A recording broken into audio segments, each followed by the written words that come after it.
Okay, അപ്പൊ teaching ആസ്പിരൻസിന്റെ പുതിയ ക്ലാസ്സിലേക്ക് എല്ലാവരെയും സ്വാഗതം ചെയ്യാണ്. അപ്പൊ ഇന്ന് സംസാരിക്കുന്നത് കുറച്ചധികം പുതിയ പോയിന്റുകളാണ്. അപ്പൊ കേരള വിദ്യാഭ്യാസ ചരിത്രം നമ്മളൊന്ന് അറിയണം അല്ലെ. കേരളത്തിലെ വിദ്യാഭ്യാസ പുതിയ ആധുനിക രീതിയിലേക്ക് വരുന്നതിന് മുമ്പ് ഒരുപാട് പ്രതിസന്ധികളെ മറികടന്നാണ് നമ്മൾ നിലവിലെ ഒരു വിദ്യാഭ്യാസ രീതി അവലംബിച്ചത്. ഒരുപാട് മാറ്റങ്ങൾ, അതിന് ഒരുപാട് പേരുടെ യാതനകളൊക്കെ ഉണ്ടായിരുന്നു. നിങ്ങളുടെ മനസ്സിലേക്ക് ഓരോ ഘട്ടങ്ങളായിട്ട്, ഓരോ കാലഘട്ടമായിട്ട് വരണം എങ്കിലേ ഉത്തരം പറയാൻ പറ്റും. അപ്പൊ ആദ്യകാല വിദ്യാഭ്യാസ രീതി കേരളം രൂപം കൊണ്ട്, അല്ലെങ്കിൽ കേരളത്തിലെ പഴമക്കാര് പഠിച്ചിരുന്ന ഒരു വിദ്യാഭ്യാസ രീതിയുണ്ട്. അന്നത്തെ ആ വിദ്യാഭ്യാസ രീതിയെ കുറിച്ചുള്ള കാര്യങ്ങൾ നിങ്ങളുടെ മനസ്സിലേക്ക് വരണം. എന്നിട്ട് ഓരോരുത്തരായി മറുപടി പറയണം. അഞ്ജലി ടീച്ചറെ, എങ്ങനെയായിരുന്നു പ്രാചീന കാലത്ത് അല്ലെങ്കിൽ കേരളത്തിലൊക്കെ പണ്ട് കാലത്തെ വിദ്യാഭ്യാസ രീതിയെ കുറിച്ചൊന്ന് പറയാമോ? ഗുരുകുല സമ്പ്രദായം ഇല്ലായിരുന്നോ ടീച്ചറെ? ഗുരുവിന്റെ വീട്ടിൽ പോയി നിന്ന് പഠിച്ച് എല്ലാം കഴിയുമ്പോഴല്ലേ സ്വന്തം വീട്ടിലേക്ക് അല്ലേന്നുള്ള ചോദ്യം വേണ്ട, നമ്മൾ ഉറപ്പിച്ച് ഉത്തരം പറയണം. ടീച്ചറിന് അറിയാവുന്ന കാര്യങ്ങൾ പറയാം. എല്ലാവർക്കും വിദ്യാഭ്യാസം കിട്ടിയിരുന്നോ? ഇല്ല, എല്ലാവർക്കും ഒന്നും പണ്ട് കാലങ്ങളിൽ വിദ്യാഭ്യാസം ലഭിച്ചിരുന്നില്ല. കുറച്ചു അന്ന് മറ്റേ ജാതി അനുസരിച്ചുള്ള രീതിയിലല്ലേ വിദ്യാഭ്യാസം എല്ലാവർക്കും നൽകിക്കൊണ്ടിരുന്നത്. ഗുരുവിന്റെ ശിക്ഷണത്തില് ഗുരുവിന്റെ വീട്ടിൽ പോയി നിന്ന് അവരുടെ വിദ്യാഭ്യാസ കാലഘട്ടം പൂർത്തിയാക്കുന്നിടം വരെ അവിടെ നിന്ന് പഠിച്ച് കഴിഞ്ഞിട്ടാണ് സ്വന്തം വീട്ടിലേക്ക് പോലും വരുന്നത്. ഗുരുകുല വിദ്യാഭ്യാസ രീതി ആയിരുന്നു, അങ്ങനെ ഒരു സമ്പ്രദായമായിരുന്നു പണ്ട് നിലനിന്നിരുന്നത്. ടീച്ചർ പറഞ്ഞതില് അത്യാവശ്യം വേണ്ട പോയിന്റ് വന്നു. ഒന്ന്, ജാതി വ്യവസ്ഥ. മ്യൂട്ടാക്കിക്കോ ടീച്ചറെ. ജാതി വ്യവസ്ഥ നിലനിന്നിരുന്ന കാലഘട്ടമായിരുന്നു. എല്ലാവർക്കും വിദ്യാഭ്യാസം ഉണ്ടായിരുന്നില്ല. സെലക്ട് ചെയ്യപ്പെട്ട ആളുകൾക്ക് പ്രത്യേക തരത്തിലുള്ള വിദ്യാഭ്യാസം. അപ്പൊ അത് തുല്യതയാണോ അവിടെ? അല്ല. പാർശ്വവൽക്കരണം അവിടെ സാധ്യമാവത്തില്ലേ? അപ്പോ ജാതീയമായിട്ടുള്ള വിദ്യാഭ്യാസമായിരുന്നു, തുല്യത ഉണ്ടായിരുന്നില്ല.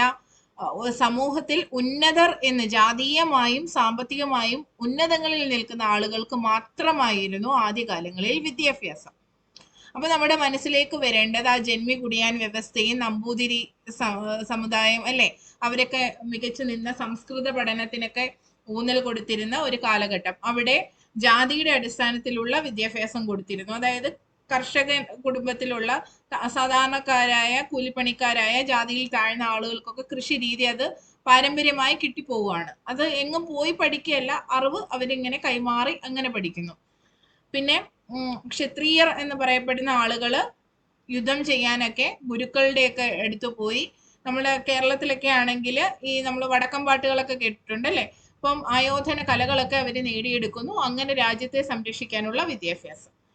അങ്ങനെ ഓരോ ജാതീയമായ വിദ്യാഭ്യാസ രീതി. അതിനുശേഷം എന്ത് മാറ്റമാണ് വന്നത്? എന്ത് മാറ്റമാണ് അതിനുശേഷം ഉണ്ടായതെന്ന് പറയാമോ അഞ്ജൻ ടീച്ചറെ?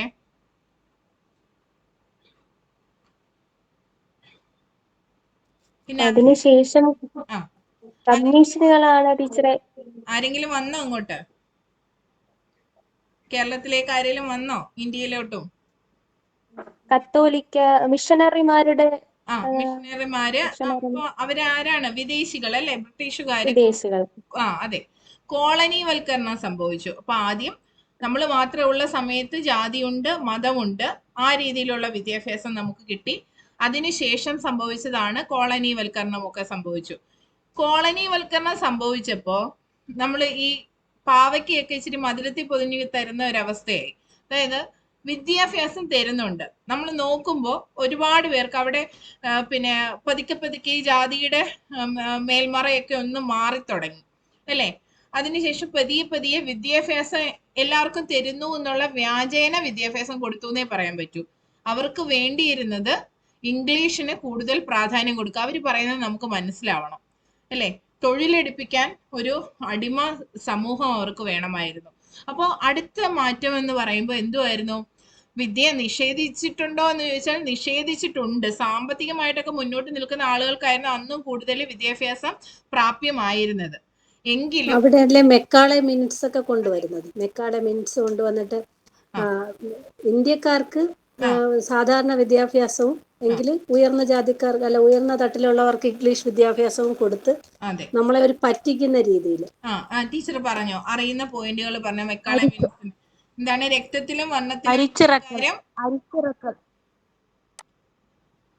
ഉം, രക്തത്തിലും ബ്രൗൺ വർണ്ണത്തിലും ഇന്ത്യക്കാരും അല്ലാതെ ഉള്ള ചിന്തയിലും അത് ആ പ്രവൃത്തിയിലും സെന്റൻസ് മറന്നു അല്ലേ ബ്രിട്ടീഷുകാരെ പോലെ. അത് ഇംഗ്ലീഷുകാരുമായിട്ടുള്ള കറക്റ്റ് ആ വാക്ക് ഓർമ്മയില്ലെങ്കിൽ നിങ്ങൾക്ക് ആശയം ഉണ്ട്. രക്തത്തിലും വർണ്ണത്തിലും ഇന്ത്യക്കാരാണ്, പക്ഷെ ചിന്തയിലും പ്രവൃത്തിയിലും അത് ബ്രിട്ടീഷുകാരെ പോലെ ചിന്തിക്കുക എന്നൊക്കെ ഉള്ള രീതിയിലേക്കാണ് പറഞ്ഞത്. പക്ഷെ അവിടെയും നമുക്ക് കൂടുതൽ സയൻസിലേക്കോ അതുപോലുള്ള നമുക്ക് നോളജ് കിട്ടുന്ന അല്ലെങ്കിൽ നമ്മൾ കുറച്ചുകൂടി ഡെവലപ്പ് ആവുമെന്ന് ചിന്തിക്കുന്ന അറിവുകളൊന്നും നമുക്ക് കിട്ടിയിട്ടില്ല. നമ്മുടെ അറിവിന്റെ അവിടെയല്ലേ ഈ ഫിൽട്രേഷൻ തിയറി അരിച്ചിറക്കൽ സിദ്ധാന്തം ഒക്കെ വരുന്നത്. അതെ, അരിച്ചിറക്കൽ സിദ്ധാന്തം. താഴെ തട്ടിലേക്ക് നമ്മൾ ഒരു ചോർപ്പ വെച്ച് അരിച്ചു വരുന്ന ഒരു രീതി. ഏറ്റവും അടിയിലുള്ളവനെ, ഏറ്റവും താഴ്ന്ന ജാതി അല്ലെങ്കിൽ വർഗം കുലത്തിൽപ്പെട്ട ആളുകൾക്ക് വളരെ അത്യാവശ്യം വേണ്ട വിദ്യാഭ്യാസം മാത്രം. സമ്പത്തുള്ള ഇച്ചിരി ഉയർന്നു നിൽക്കുന്ന സാമൂഹ്യ വ്യവസ്ഥയിൽ നല്ല ഉന്നതരായിട്ടുള്ളവർക്ക് അതിനനുസരിച്ചുള്ള വിദ്യാഭ്യാസം. അപ്പോഴും ഇംഗ്ലീഷുകാർക്ക് തന്നെയാണ് പ്രാധാന്യം. അവർക്ക് പ്രിയപ്പെട്ടവർക്ക് മാത്രം കുറച്ചുകൂടി വികസിത വിദ്യാഭ്യാസം. ഈ ഒരു രീതിയായിരുന്നു ഉണ്ടായിരുന്നത്. അപ്പം നമ്മുടെ ഇന്ത്യയിൽ കൊളോണിയൽ വിദ്യാഭ്യാസത്തിന്റെ സ്വാധീനം കൂടി വന്നു. കേരളത്തിലും അതിന്റെ അതേ രീതി തുടർന്നു വന്നു. അപ്പൊ കൊളോണിയൽ വിദ്യാഭ്യാസ സ്വാധീനം ഉണ്ടായിരുന്നു. ഈ സമയത്ത് വിദ്യാഭ്യാസം പാർശ്വവൽക്കരിക്കപ്പെട്ടിരുന്നു. അതായത് നമ്മൾ ആളുകളെ ജാതിയുടെ രീതിയിൽ അല്ലെങ്കിൽ സമ്പത്തിന്റെ രീതിയിലുള്ള പാർശ്വവൽക്കരണത്തെ കുറിച്ചാണ് ഈ പ്രശ്നോന്നീത പാഠ്യപദ്ധതിയിലൊക്കെ നമ്മൾ ഓരോ പ്രശ്നങ്ങൾ വെച്ച് പഠിച്ചായിരുന്നു. കൃഷി ഒരു സംസ്കാരമായി കാണാത്ത അവസ്ഥ, പാർശ്വവൽക്കരിക്കപ്പെടുക എന്ന് പറയുന്ന അവസ്ഥ, ഇങ്ങനെ ഓരോന്നും നമ്മൾ പഠിച്ചിരുന്നു. ഇവിടെ നിലവിൽ സമ്പത്തിന്റെ രീതിയിലൊക്കെയാണ് പാർശ്വവൽക്കരണം. അന്നോ ജാതിയുടെയും സമ്പത്തിന്റെയും എല്ലാത്തിന്റെയും പേരിലുള്ള പാർശ്വവൽക്കരണം. അന്ന് വിദ്യാഭ്യാസവും പാർശ്വവൽക്കരിക്കപ്പെട്ടു. അതായത് ചിലർക്ക് മാത്രം വിദ്യാഭ്യാസം എന്ന് പറയുന്ന ഒരു രീതി. അപ്പൊ ഇങ്ങനെ വന്നപ്പോ അധീശവർഗങ്ങളുടെ താല്പര്യം ആണ് കൂടുതലായിട്ട് എന്ത് ചെയ്യുന്നത്, നിഴലിച്ചു നിന്നത്. അവർക്ക് വേണ്ടിയാണ് അവർ വിദ്യാഭ്യാസത്തെ ഉപയോഗിച്ചത്. അപ്പോഴും നമ്മള് ജ്ഞാനപരമായ അടിമകൾ തന്നെയാണ്. വിജ്ഞാനപരമായിട്ട് നോക്കിയാൽ നമ്മൾ അപ്പോഴും അടിമകൾ തന്നെ ആയിരുന്നു. അപ്പൊ ഈ കൊളോണിയൽ വിദ്യാഭ്യാസ രീതിയിൽ നിന്ന് പിന്നെ നമ്മൾ പുറത്തേക്ക് വരുന്നത് എപ്പോഴായിരിക്കും അശ്വതി ടീച്ചറെ? അയ്യങ്കാളിയുടെ സമയത്ത് ഊരൂട്ടമ്പല ലഹള, അതെ. പഞ്ചമി ആ പഞ്ചമി എന്ന പെൺകുട്ടിയെ സ്കൂളിൽ പ്രവേശിപ്പിക്കാൻ നേരത്ത് അവിടെ താഴ്ന്ന ജാതിക്കാരുടെ ഉയർന്ന ജാതിക്കാരോടൊപ്പം ഇരുന്നു എന്ന് പറഞ്ഞ് ആ സ്കൂള് കത്തിച്ച് വരെ കളഞ്ഞു. ഇന്ന് ആ സ്കൂളിന്റെ പേര് അയ്യങ്കാളി പഞ്ചമി ഊരൂട്ടമ്പല സ്കൂൾ എന്നാണ്ടാക്കി മാറ്റി. അതെ, തീർച്ചയായിട്ടും. അപ്പൊ എന്നാണ് നമ്മൾ ഇതൊക്കെ പൊട്ടിച്ച് പുറത്തേക്ക് വന്നത് എന്ന് ചോദിച്ചാൽ നമുക്ക് പറയാൻ പറ്റും നവോത്ഥാന നായകന്മാരുടെ കാലഘട്ടം അല്ലെ. ഈ വിദ്യാഭ്യാസ രീതിയിൽ മാറ്റങ്ങളൊക്കെ വന്നു. എല്ലാവർക്കും വിദ്യാഭ്യാസം എന്ന് പറയുന്ന രീതിയിലേക്കൊക്കെ പുറമേ നിന്ന് പറയുന്നുണ്ടായിരുന്നു എങ്കിലും ഈ വിദ്യാഭ്യാസ രീതി പോരാ എന്ന് നമ്മുടെ ശ്രീനാരായണ ഗുരുവിനെയും അയ്യങ്കാളിയെയും അതുപോലെ വക്കം അബ്ദുൽ ഖാദർ മൗലവിയെയും ഒക്കെ പോലുള്ള നവോത്ഥാന നായകന്മാർ തിരിച്ചറിയുന്നിടത്ത് നിന്നാണ് വിദ്യാഭ്യാസപരമായ ഉന്നമനത്തിലേക്ക് കേരളം എത്തിയത്. അപ്പോൾ അത് എങ്ങനെയാണ് അവരിൽ തിരിച്ചറിവുണ്ടാവുന്നത്? അവർ നോക്കുമ്പോൾ വിദ്യാഭ്യാസം കിട്ടുന്നു, ഉന്നതർക്ക് കിട്ടുന്നു, പണിയെടുക്കുന്നവൻ ഇപ്പോഴും പണിയെടുക്കുന്നു. പണിക്ക് കൂലി പണമൊന്നുമല്ല എന്നല്ലേ, നെല്ലോ അല്ലെങ്കിൽ അങ്ങനെയുള്ള സാധനങ്ങളൊക്കെയാണ് കൂലിയായിട്ട് കൊടുക്കുന്നത്. അപ്പൊ ഈ കൂലിയായിട്ട് ഞാൻ നിങ്ങൾക്ക് വേണ്ടി നോട്ട് പ്രിപ്പയർ ചെയ്യുമ്പോൾ ഞാനിങ്ങനെ ആലോചിക്കുകയാണ്, കൂലിയായിട്ട് നമ്മൾ കാർഷിക ഉൽപ്പന്നങ്ങളാണ് കൂടുതൽ അന്ന് കൊടുത്തോണ്ടിരുന്നത്. അപ്പോഴും അതൊരു തന്ത്രമായിരുന്നു. അങ്ങനെ ഒരു കാർഷിക ഉൽപ്പന്നം കൊടുക്കുമ്പോൾ ബാർട്ടർ സംവിധാനം ഒക്കെ പിന്നീട് അങ്ങ് മാറി അല്ലേ. കാർഷിക ഉൽപ്പന്നമായിട്ട് അവർക്ക് കൊടുക്കുമ്പോൾ അവർക്ക് കഴിക്കാനുള്ളതേ കിട്ടുന്നുള്ളൂ അല്ലേ, കഴിച്ച് അവിടെ നിലനിൽക്കും. അവർ ജോലി ചെയ്യുന്നതിനനുസരിച്ചുള്ള കൂലി അവിടെ ലഭിക്കുന്നില്ല, കൂലി കിട്ടുന്നില്ല. വിഭവമായിട്ടായാലും അത് അവർ ചെയ്യുന്ന ജോലിക്ക് അനുസരിച്ച് കിട്ടുന്നില്ല, തുച്ഛമായ രീതിയിൽ മാത്രമേ കൊടുക്കുന്നുള്ളൂ. പട്ടിണി മാറ്റുക, കുറച്ച് പട്ടിണി ഒന്ന് മാറ്റുക, അതായത് കഞ്ഞി കുടിച്ച് കിടക്കുക, ഒരു ത്രാണി, ജോലി ചെയ്യാൻ ഒരു ത്രാണി ഉണ്ടാവുക എന്ന നിലയിൽ മാത്രമായിരുന്നു വിദ്യാഭ്യാസം അല്ലേ. അല്ല എന്ന രീതിയിൽ മാത്രമായിരുന്നു അവർക്ക് എന്താണ് പണം കൊടുത്തിരുന്നത്, വരുമാനം കിട്ടിയിരുന്നത്. അവർക്ക് ഇഷ്ടപ്പെട്ട രീതിയിൽ ഒന്നും തന്നെ ചെയ്യാനോ ആ അടിമത്തത്തിൽ നിന്ന് പുറത്തു കടക്കാനോ ഒരു സമ്പാദ്യം ഉണ്ടാക്കാനോ അവർക്ക് കഴിയത്തില്ലായിരുന്നു. പണമുള്ളവൻ തലമുറകളായി ആ പണം അനുഭവിച്ചു പോകുന്നു. ദാരിദ്ര്യമുള്ളവന് തന്റെ തലമുറയ്ക്ക് കൈമാറാൻ ദാരിദ്ര്യം മാത്രമേ ഉണ്ടായിരുന്നുള്ളൂ. കുഞ്ഞുങ്ങൾ പോലും പട്ടിണിയിലേക്ക് പോകുന്നു. അപ്പം നമ്മൾ ഈ പഴഞ്ചൊല്ല് പറയുന്ന പോലെ ഓണം പിറന്നാലും ഉണ്ണി പിറന്നാലും കോരന് കുമ്പിളിൽ തന്നെ കഞ്ഞി എന്ന് പറയുന്നത് പോലെ അതുപോലെ അങ്ങ് കിടക്കുന്ന ഒരവസ്ഥ അല്ലെ. അപ്പോൾ ഈ നമ്മുടെ ഈ സമൂഹത്തിലെ മാറ്റങ്ങള് വരുന്നത് ആരൊക്കെ ഇടപെട്ടിട്ടായിരിക്കും? ആളുകൾ ഓരോ മേഖലകൾ കാണുമല്ലോ. ഏതൊക്കെ മേഖലയിലെ ആളുകൾ ഇടപെട്ടിട്ടായിരിക്കും വിദ്യാഭ്യാസത്തിൽ ഒരു മാറ്റം വന്നതെന്ന് ആലോചിച്ച് നോക്കിക്കേ. സാമൂഹിക, സാംസ്കാരിക, അതുപോലെ ആത്മീയ അങ്ങനെയുള്ള നേതാക്കൾ, മിഷണറിമാരെ വിട്ടു. പിന്നെ വക്കം പോലുള്ള മുസ്ലിം നവോത്ഥാനം നടത്തുന്ന നവോത്ഥാന നായകന്മാരെ, പിന്നെ അയ്യങ്കാളി പോലുള്ള അതേ വർഗത്തിൽപ്പെട്ട അവർ ബുദ്ധിമുട്ട് അനുഭവിക്കും. അതെ. പിന്നെ അതുപോലെ ഈ ബ്രിട്ടീഷ് ഈ കോളനി ഉണ്ടല്ലോ, ബ്രിട്ടീഷുകാരുടെ സഹായവും ഉണ്ടായിരുന്നു. കൂടാതെ അവര് ഒരുപാട് ഈ അന്യദേശക്കാർക്കുള്ള ഈ സാഹിത്യം പരിചയപ്പെടാൻ അവർക്ക് അങ്ങനെ വരട്ടെ. സാഹിത്യം പരിചയപ്പെടാനുള്ള അവസരം കിട്ടി. അപ്പൊ സാഹിത്യകാരന്മാർ അല്ലേ. അതുപോലെ റവല്യൂഷൻ, വിപ്ലവങ്ങൾ അവരെ സ്വാധീനിച്ചു.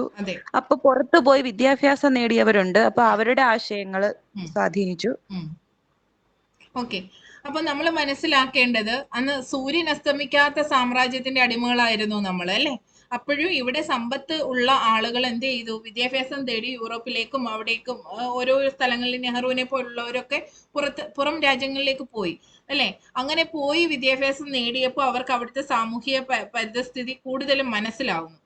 അപ്പോഴും ഈ പറഞ്ഞ പോലെ സൂര്യൻ അസ്തമിക്കാത്ത സാമ്രാജ്യം, എവിടെയും സാമ്രാജ്യം കെട്ടിപ്പടുക്കുകയാണ്. അപ്പൊ അവരെന്താണ് എന്ന് കൂടുതൽ മനസ്സിലാക്കാൻ, ഏത് രാജ്യം വിട്ടു പോയാലും അടിമകൾ തന്നെയാണെന്നും ഏത് രീതിയിൽ പ്രവർത്തിച്ചാലാണ് ഏത് രീതിയിൽ പ്രവർത്തിച്ചാലാണ് അടിമകൾക്ക് സ്വാതന്ത്ര്യം കിട്ടുന്നതെന്നും അവർ തിരിച്ചറിയുന്നു.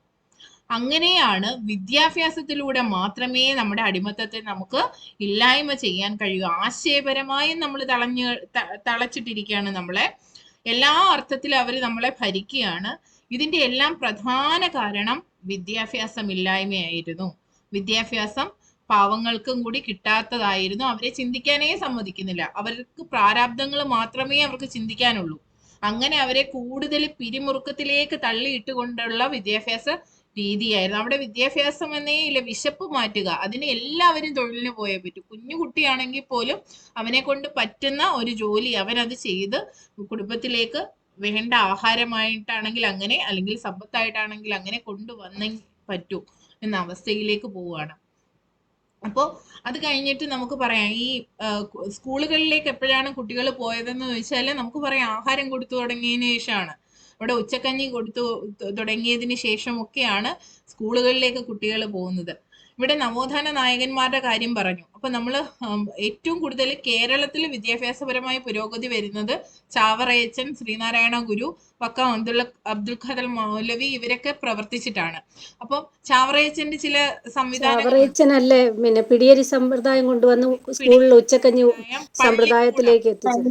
പള്ളിക്കൂടം പിടിയേരി സമ്പ്രദായം എന്ന് പറയുമ്പോൾ ഓരോ കുട്ടികളും ഒരു പിടി അരി സ്കൂളിൽ കൊണ്ടുവന്ന് അത് സൂക്ഷിച്ചു വെച്ച് അത് ഉപയോഗിച്ച് കഞ്ഞി വെക്കുക എന്നുള്ള ഒരു ആശയം കൊണ്ടുവന്നു. അങ്ങനെയാണ് സ്കൂളിൽ.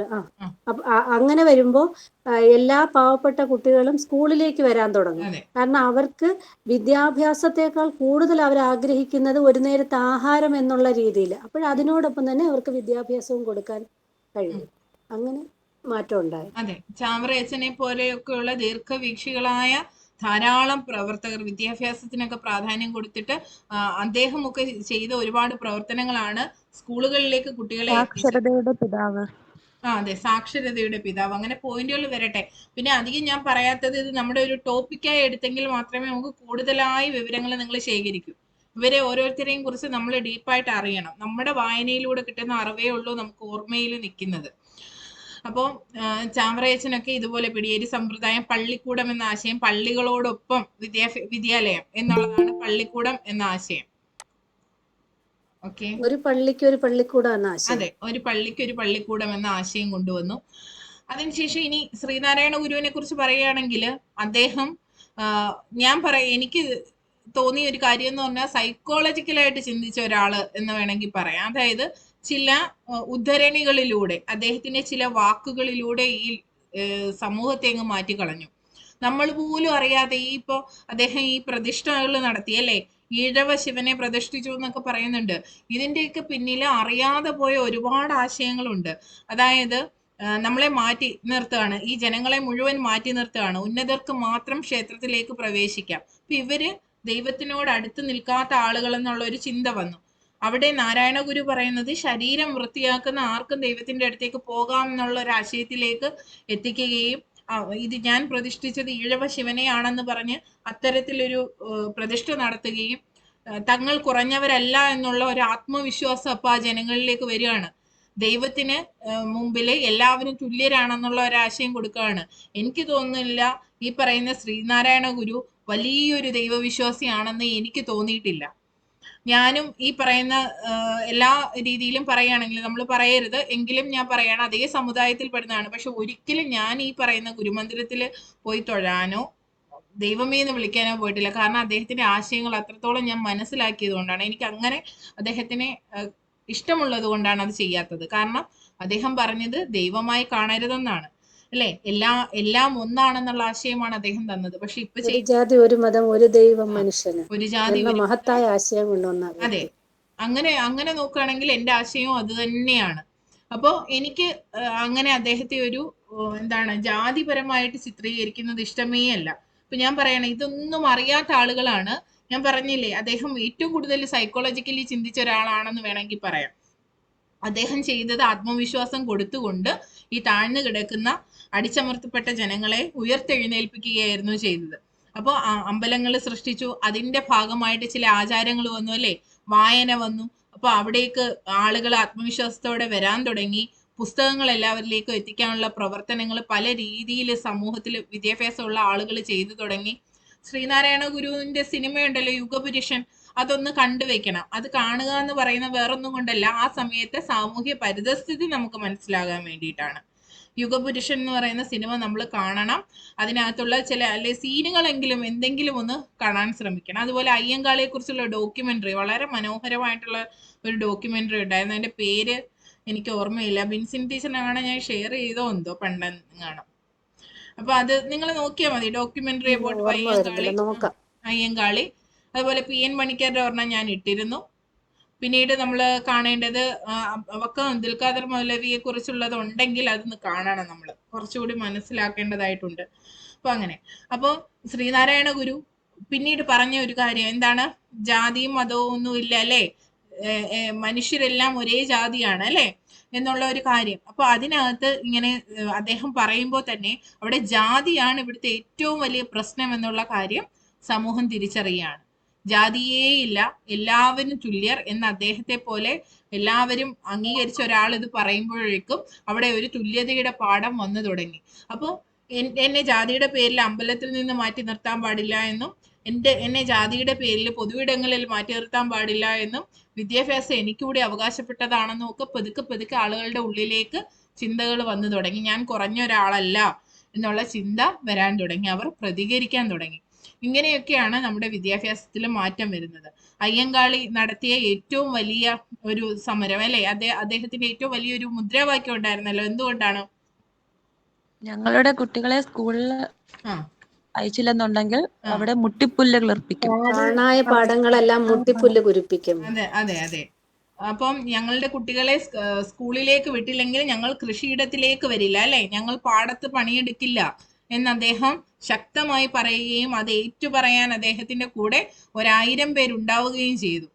അപ്പോ സവർണരായിട്ടുള്ള ആളുകൾക്ക് ഇതിനെ അംഗീകരിക്കാതിരിക്കാൻ തരമില്ലാതായി. കാര്യം ദേഹമനങ്ങി പണിയെടുത്തുള്ള ശീലം അന്നുള്ളവർക്കില്ല. കൃഷിയെക്കുറിച്ചും മണ്ണിനെ കുറിച്ചും ഏറ്റവും നന്നായി അറിയുന്നത് ഇവർക്ക് മാത്രമായിരുന്നു അല്ലേ. അവിടെ ഇരുന്ന് ആജ്ഞാപിക്കാനും ഇത് ചെയ്യൂ അത് ചെയ്യൂ എന്ന് പറയാനും മാത്രമേ ഇവർക്ക് അറിയൂ. ഇത്തരം തൊഴിലിടങ്ങളിൽ തൊഴിലാളികൾ ഇല്ലെങ്കിൽ മുഴുവൻ സമ്പത്തും എല്ലാം നശിച്ചു പോകും. അപ്പോൾ അങ്ങനെ ഒരു സമരത്തിലേക്ക് വന്നപ്പോഴേക്ക് ഇവരെ സ്കൂളുകളിലേക്ക് കയറ്റാൻ തുടങ്ങി. അശ്വതി ടീച്ചറൊക്കെ പറഞ്ഞ പോലെ പിന്നീട് അതൊരു ലഹളയിലേക്കും അല്ലെ, പഞ്ചമിയുടെ കാര്യം ഒക്കെ നമുക്കറിയാം. പക്ഷെ അവിടം കൊണ്ട് തളർന്നോ? ഇല്ല. അവിടം കൊണ്ട് നിന്നോ? ഇല്ല.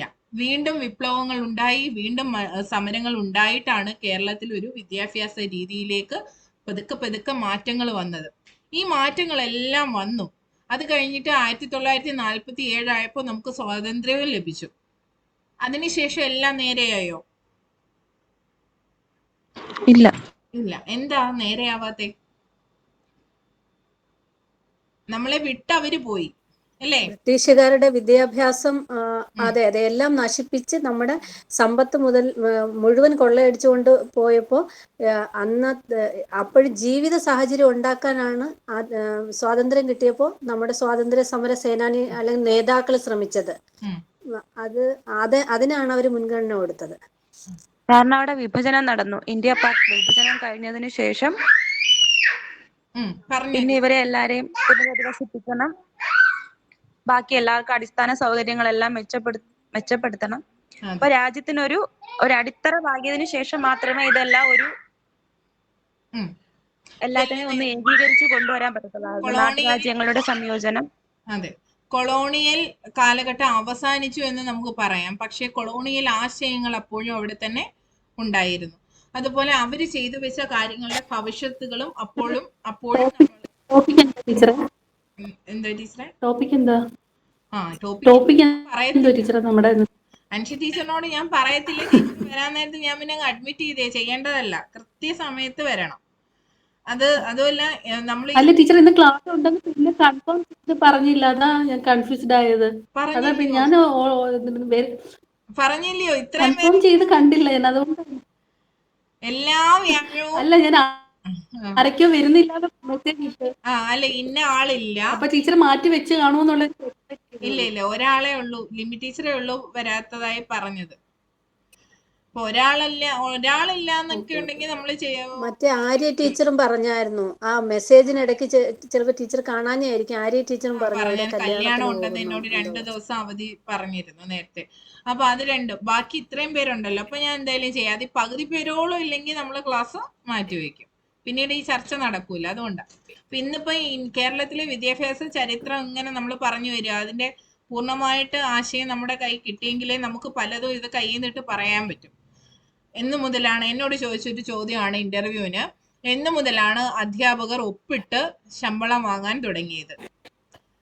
പക്ഷെ അതിന് കൃത്യമായ ഉത്തരം പലരുടെയും കൈവശം ഇല്ല. എന്നാലും നമുക്കൊന്ന് തട്ടി ഒപ്പിച്ച് പറയാമെന്നേ ഉള്ളൂ. അത് നിങ്ങൾ തന്നെ ഇതിന്റെ ഉത്തരം പതിയെ പറയും.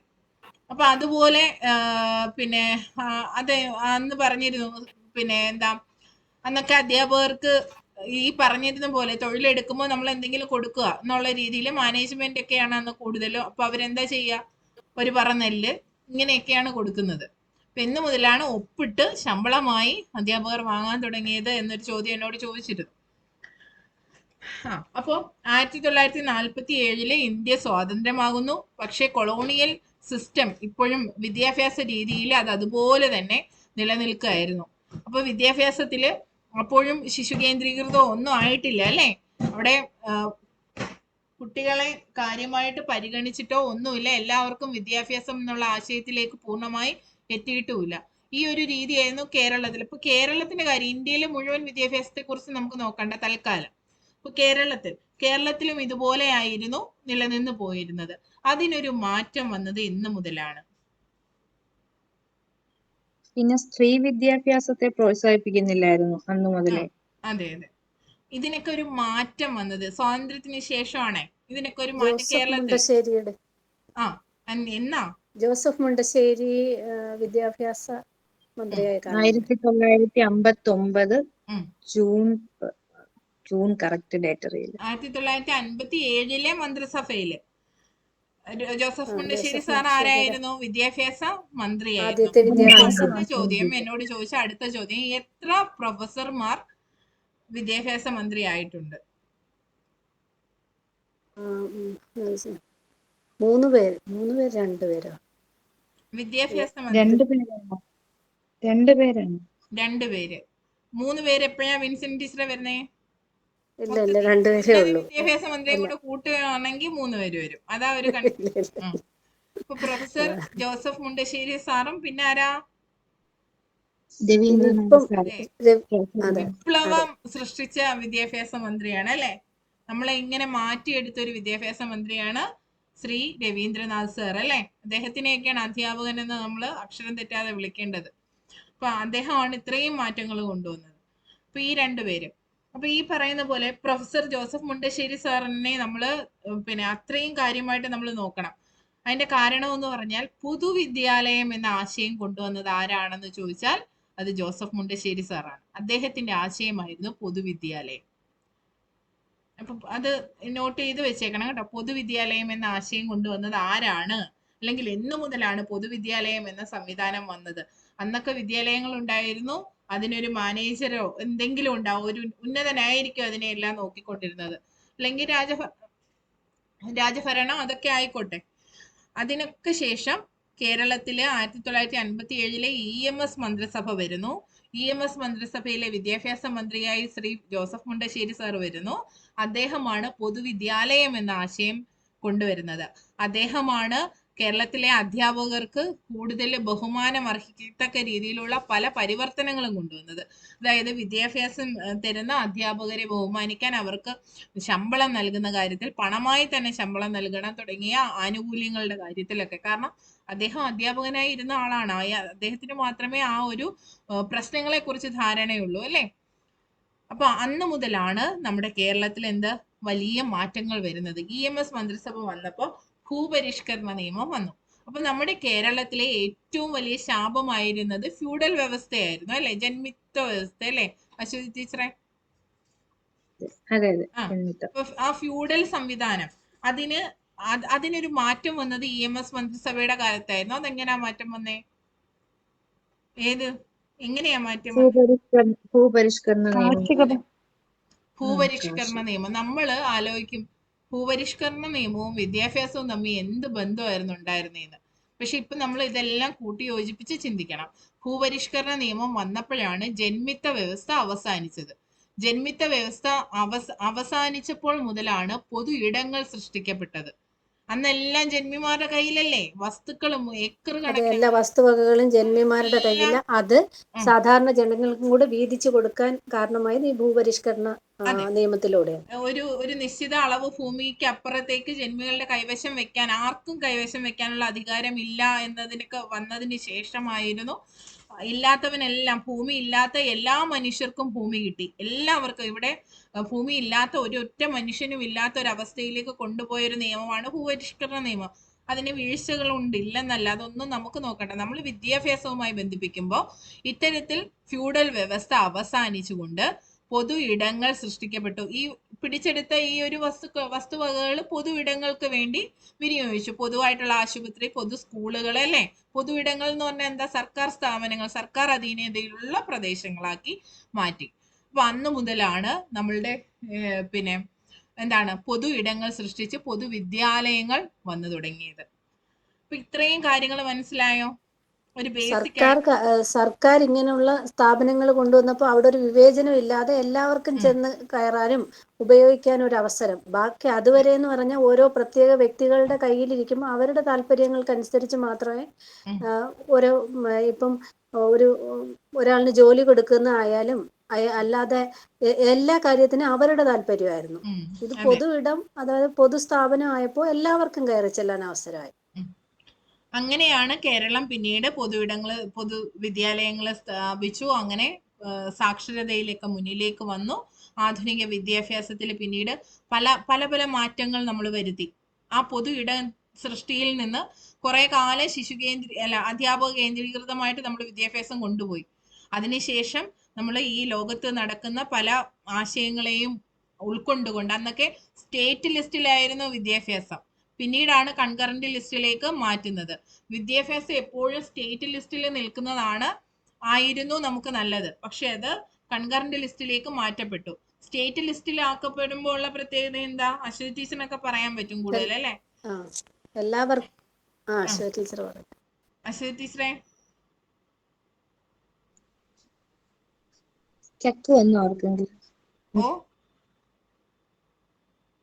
സ്റ്റക്കായോ? സാരമില്ല.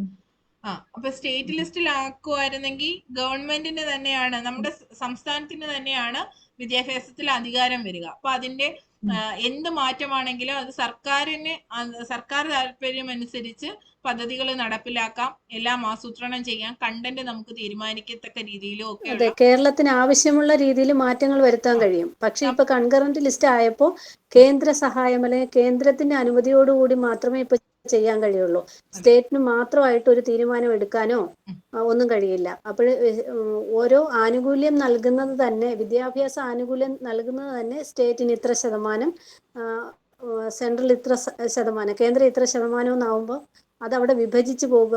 നമ്മളുടെ ആശയങ്ങൾ പൂർണ്ണമായും കേരളത്തിലെ സ്ഥാപനങ്ങൾക്ക് അല്ലെങ്കിൽ വിദ്യാഭ്യാസ സ്ഥാപനങ്ങൾക്ക് നടത്താൻ കഴിയാത്ത ഒരവസ്ഥയിലെത്തി. അതെ അതെ. ഈ ബിൻസിന്റെ ടീച്ചറെ ഇടയ്ക്ക് ഇങ്ങനെ പറയുന്നുണ്ട് പോയിന്റുകൾ, അത് നിങ്ങൾക്കും ചെയ്യാവുന്നതാണ്. അത് ടീച്ചർ ഇപ്പൊ എന്നെ കുറച്ചുകൂടി ടീച്ചറിനെ അറിയാം, അതുകൊണ്ടാണ് ടീച്ചറിന് അത് പറയാൻ പറ്റുന്നത്. അതുപോലെ വേണം നിങ്ങൾ മിണ്ടാതിരിക്കലല്ല. ഇപ്പൊ നിങ്ങൾ കേട്ടിരിക്കുകയാണ്, ഞാൻ നിങ്ങൾക്ക് പരമാവധി തരികയാണ്. കാര്യം ചിന്തയിൽ പെട്ടെന്ന് നമുക്ക് മാറ്റം വരുത്താൻ പറ്റത്തില്ല. പലതും നിങ്ങൾക്ക് പുതിയ ആശയമാണെന്ന് എനിക്ക് തോന്നുന്നത് കൊണ്ടാണ് ഞാൻ അങ്ങനെ പറയുന്നത്. എങ്കിലും നിങ്ങളോട് ഈ അഭിപ്രായം ചോദിച്ചു പോവുക. പെട്ടെന്ന് ഒരു പോയിന്റ് വരുമ്പോൾ ഇതുപോലെ മൈക്ക് ഓൺ ചെയ്തിട്ട് പറയണം. പറയുമ്പോൾ ഞാൻ സൈലന്റ് ആവും, നിങ്ങൾക്ക് പറയാൻ ഞാൻ അനുവദിക്കും. അങ്ങനെ ഒരു ഭയരഹിതമായിട്ട് ഇങ്ങനെ കാര്യങ്ങൾ പറയും. ഇപ്പൊ എന്നോട് പോലും നിങ്ങളൊരു ഡിസ്റ്റൻസ് ഇടുകയാണെങ്കിൽ ഇന്റർവ്യൂ ബോർഡിന്റെ മുമ്പിൽ അത് ഭയങ്കര പ്രശ്നമാവും. അപ്പൊ ഞാൻ കൂടുതൽ ഫ്രണ്ട്ലി ആയിട്ട് കഴിഞ്ഞ പ്രാവശ്യം ഒക്കെ നിന്നതുപോലെ അത്ര അങ്ങ് നിങ്ങളിലോട്ട് ഇപ്പം വന്നിട്ടില്ല. കാര്യം തുടക്കത്തിലേ ചില കല്ലുകടികൾ എനിക്ക് അവിടെ എവിടെയൊക്കെ അനുഭവപ്പെടുന്നത് കൊണ്ടാണ്. ഇപ്പോഴേ അങ്ങ് അയഞ്ഞു കഴിഞ്ഞാൽ ശരിയാവൂല, ആ ഒരു രീതിയിലാണ് ഞാൻ ഇങ്ങനെ നിൽക്കുന്നത്. പിന്നെ ഞാൻ ചിന്തിക്കും, ഇങ്ങനെ ഒന്ന് നിന്ന് കഴിയുമ്പോൾ പെട്ടെന്ന് വലിയ കൂട്ടായിട്ടുള്ള ഒരാളോട് എന്തും പറയാം അല്ലേ, പെട്ടെന്ന് എല്ലാം പറയാൻ പറ്റും. പക്ഷെ ഞാൻ ആ ഒരു സാഹചര്യം മനഃപൂർവ്വം തരാത്തതാ. ഞാൻ വരുന്നു, നോക്കുന്നു, ഈ ഒരു രീതിയിലേക്ക് വരുമ്പോഴത്തേക്ക് നിങ്ങൾക്ക് ആ ഒരു എന്താ പെട്ടെന്ന് ഇടിച്ചു കയറാൻ നിങ്ങൾക്ക് തോന്നൂല. പക്ഷെ നിങ്ങളത് ചെയ്യണം, എങ്കിലും നിങ്ങളത് ചെയ്യണം. അതെ, ഞങ്ങൾ ആ സാഹചര്യം ഉണ്ടാക്കിയെടുക്കും. അതിനുള്ള തുടക്കത്തിന് ഇന്ന് ഗ്രൂപ്പിൽ വോയിസ് ഇട്ട ഞങ്ങള് എല്ലാവരും കൂടെ ഒരേ രീതിയിൽ നിന്ന് ടീച്ചറിനെ ആ വിശ്വാസം ഞങ്ങൾ നേടിയെടുത്തിരിക്കും. അതെ അതെ, അത് സന്തോഷം. പിന്നെ നിങ്ങൾ മനസ്സിലാക്കേണ്ടത് ആ പരസ്പരം എല്ലാവരുടെയും നമ്പരൊക്കെ സേവ് ചെയ്തൊക്കെ വെക്കുക. ബിൻസിൻ ടീച്ചറിന് ഞാൻ എല്ലാവരുടെയും നമ്പർ അയച്ചു കൊടുത്തിട്ടുണ്ട്, അയച്ചു കൊടുത്ത് ടീച്ചർ സേവ് ചെയ്തിട്ടുണ്ട്. ഇനി ടീച്ചർ നിങ്ങളോട് എന്തെങ്കിലും ചോദിക്കും, ടീച്ചർ എന്താ ആക്റ്റീവ് അല്ലാത്തെ, പിന്നെ നോട്ട് ഇട്ടില്ലല്ലോ, എന്ത് പറ്റി എന്നൊക്കെ ബിൻസിൻ ടീച്ചറും ചോദിക്കാം. അതിനും മറുപടി പറയാ. എനിക്ക് വളരെ എൻ്റെ ഒരു സപ്പോർട്ട് സിസ്റ്റം ആണ് ടീച്ചറും അമൃത ടീച്ചറും ഒക്കെ. അപ്പൊ അവരും കൂടി ഇതിനകത്തേക്ക് ഇടപഴകുമ്പോൾ നിങ്ങൾക്ക് അവരോട് കുറച്ചുകൂടെ തുറന്നൊക്കെ എന്തെങ്കിലുമൊക്കെ പറയാൻ പറ്റും. അപ്പൊ അതുകൊണ്ടാണ് ഞാൻ അവർക്ക് നമ്പർ അയച്ചു കൊടുത്തത്. അപ്പൊ നിങ്ങൾ പരസ്പരം എല്ലാവരുടെയും നമ്പർ അങ്ങോട്ടും ഇങ്ങോട്ടും ചോദിച്ചിട്ടേ ഗ്രൂപ്പിൽ തന്നെ മെസ്സേജ് അയച്ച് ചോദിക്കുമ്പോൾ അറിയാലോ, ഒന്ന് സേവ് ചെയ്ത് വെക്കുക. അപ്പൊ ഇന്ന ആളാ പറയുന്നത്, നിങ്ങൾ തമ്മിലൊരു ബോണ്ട് വരും. അപ്പൊ നിങ്ങൾക്ക് എന്തും തുറന്നു പറയാൻ പറ്റും. അപ്പൊ അതൊക്കെ നോക്കുക കേട്ടോ. അപ്പൊ ഇങ്ങനെ നമ്മളിപ്പോ പറഞ്ഞത് അല്ലേ, അപ്പോ എന്താ കൺകറന്റ് ലിസ്റ്റിന്റെ കാര്യം പറഞ്ഞു. വിദ്യാഭ്യാസം കൺകറന്റ് ലിസ്റ്റിലേക്ക് മാറ്റുമ്പോൾ സ്റ്റേറ്റ് ലിസ്റ്റിലായിരുന്നെങ്കിൽ അവർക്ക് പൊതു താല്പര്യങ്ങൾ നോക്കാൻ പറ്റും, നമ്മുടെ ആവാസ വ്യവസ്ഥയെ നോക്കാൻ പറ്റും. ആവാസ വ്യവസ്ഥകൾക്ക് അനുസരിച്ചുള്ള വിദ്യാഭ്യാസം, നമ്മുടെ സാമൂഹ്യപരമായിട്ടുള്ള അവസ്ഥയ്ക്ക് അനുസരിച്ചുള്ള വിദ്യാഭ്യാസം, നമുക്ക് ലഭിക്കുന്ന വിഭവങ്ങളുടെ അടിസ്ഥാനത്തിലുള്ള വിദ്യാഭ്യാസം അല്ലെ, നമ്മുടെ പ്രദേശത്തിന് പറ്റുന്ന, നമ്മുടെ സംസ്ഥാനത്തിനൊക്കെ പറ്റുന്ന തരത്തിലുള്ള വിദ്യാഭ്യാസ രീതി പൂർണ്ണമായി ആവിഷ്കരിക്കാൻ പറ്റുമായിരുന്നു. പക്ഷെ ഇപ്പോ ഒരു കാര്യം പറഞ്ഞോട്ടെ, ഇടയ്ക്ക് ഇങ്ങനൊരു ചോദ്യം ചോദിക്കാൻ സാധ്യതയുണ്ട്, ഞാൻ കേട്ടിട്ടുണ്ട്. എങ്ങനെയാന്ന് വെച്ചാല് ഇപ്പൊ കൺകറന്റ് ലിസ്റ്റിൽ വിദ്യാഭ്യാസമാക്കിയ സമയത്ത് എത്ര ശതമാനമാണ് കേന്ദ്രം കൊടുക്കുന്നതെന്നും കേരളത്തിന് എത്ര ശതമാനമാണ് എന്നുള്ള ആ ശതമാന കണക്ക് വരെ ചോദിക്കുന്നുണ്ട്. ഞാനത് മറന്നുപോയി ഇപ്പം. പക്ഷെ അങ്ങനെ ചോദിച്ചിട്ടുണ്ട് എന്നും പറഞ്ഞ് ഓരോ കുട്ടികൾ ഇങ്ങനെ ഗ്രൂപ്പിലൊക്കെ മുന്നേ ഇടുന്നത് കണ്ടിട്ടുണ്ട്. ഓക്കെ, നമുക്കത് നോക്കാം, നമുക്ക് കറക്റ്റ് ആയിട്ട് നോക്കാം. വരുന്ന ഓരോ പോയിന്റുകൾ നിങ്ങൾ ഈ സമയത്ത് നിങ്ങൾക്ക് ഉണ്ടാകുന്ന സംശയങ്ങൾ എഴുതി വെക്കുക കേട്ടോ. അത് കൃത്യമായി എനിക്ക് അയച്ചു തരികയും വേണം, ഏതെങ്കിലും പോയിന്റ് കൂടുതൽ വേണമെങ്കിൽ. ഓക്കെ. അപ്പം 1976 വന്ന 42ാമത് ഭരണഘടനാ പരിഷ്കരണത്തില് വിദ്യാഭ്യാസം കേന്ദ്ര സംസ്ഥാന സർക്കാരുകളുടെ അധികാരത്തിന്റെ കീഴിലായി. അതൊന്ന് എഴുതി വെച്ചേക്കുക.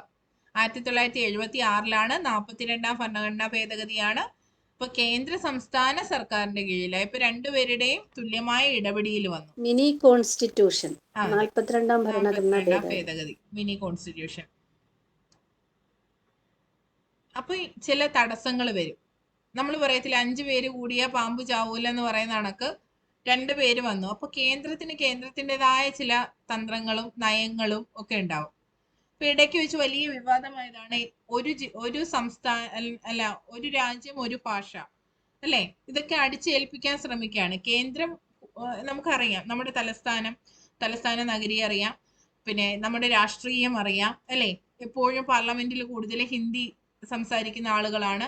അപ്പൊ അങ്ങനെ നോർത്ത് ഇന്ത്യൻസ് ആണ്. അപ്പൊ ഒന്നാമത് അവര് നോർത്ത് ഇന്ത്യ സൗത്ത് ഇന്ത്യ എന്ന് രണ്ടായിട്ട് തിരിക്കുന്നു, 2 രീതിയിൽ കാണുന്നു. നമ്മൾ ഈ വർണ്ണവെറിയൊക്കെ പറയുന്ന കണക്കായി ചില സംസ്ഥാനങ്ങളിൽ നമ്മൾ ചെന്ന് പെട്ടാല് ദക്ഷിണേന്ത്യൻസ് എന്നുള്ള രീതിയിലുള്ള ഒരു കാഴ്ചപ്പാടൊക്കെ വരും. അപ്പൊ അങ്ങനെയൊക്കെ വരുമ്പോൾ ഒരു രാജ്യം ഒരു ഭാഷ, നമ്മുടെ രാജ്യത്തിന്റെ പ്രത്യേകത തന്നെ നാനാത്വത്തിൽ ഏകത്വമാണ് അല്ലെ. അതിനെ തകർക്കുന്ന തരത്തിലുള്ള കേന്ദ്ര മന്ത്രാലയത്തിന്റെയൊക്കെ ഒരു തീരുമാനമോ എന്തെങ്കിലുമൊക്കെ വന്നു കഴിഞ്ഞാൽ അവിടെ ഒരു പ്രശ്നം വരും. അപ്പൊ ഒരു സംസ്ഥാനത്തിനായിരുന്നു എങ്കിൽ അത് കൂടുതൽ ഒരു സ്വാതന്ത്ര്യം കൊടുത്തേനെ. സ്റ്റേറ്റ് ലിസ്റ്റിലായിരുന്നെങ്കിൽ അത് കൂടുതൽ ഒരു സ്വാതന്ത്ര്യം കൊടുത്ത് കുട്ടികളുടെയും നമ്മുടെ സ്റ്റേറ്റിന്റെയും ഒക്കെ ആവശ്യം മനസ്സിലാക്കി ഒരു വിദ്യാഭ്യാസം കൊടുക്കാമായിരുന്നു എന്നൊരു കാര്യവും കൂടി ഉണ്ട് കേട്ടോ. അപ്പോഴേ ഞാൻ ഇത്രയും പോയിന്റുകൾ നിങ്ങളോട് പറഞ്ഞത്, ഞാൻ അല്ലെങ്കിൽ നിങ്ങളോട് ഇതൊക്കെ സംസാരിക്കണമെന്ന് തോന്നിയത് ഈ പുസ്തകമാണ്. കണ്ടോ, കാണുമോ? ആരുടെയാ? പ്രൊഫസർ സി രവീന്ദ്രനാഥ് സാറിന്റെ പുസ്തകമാണ്. തലതിരിഞ്ഞാന്നോ കാണുന്നേ? ക്ലിയർ ആവുന്നില്ല ടീച്ചറെ, വായിച്ചെടുക്കാൻ. പൊതുവിദ്യാഭ്യാസ പിൻ ചെയ്ത് വെച്ചാൽ കാണാൻ പറ്റും.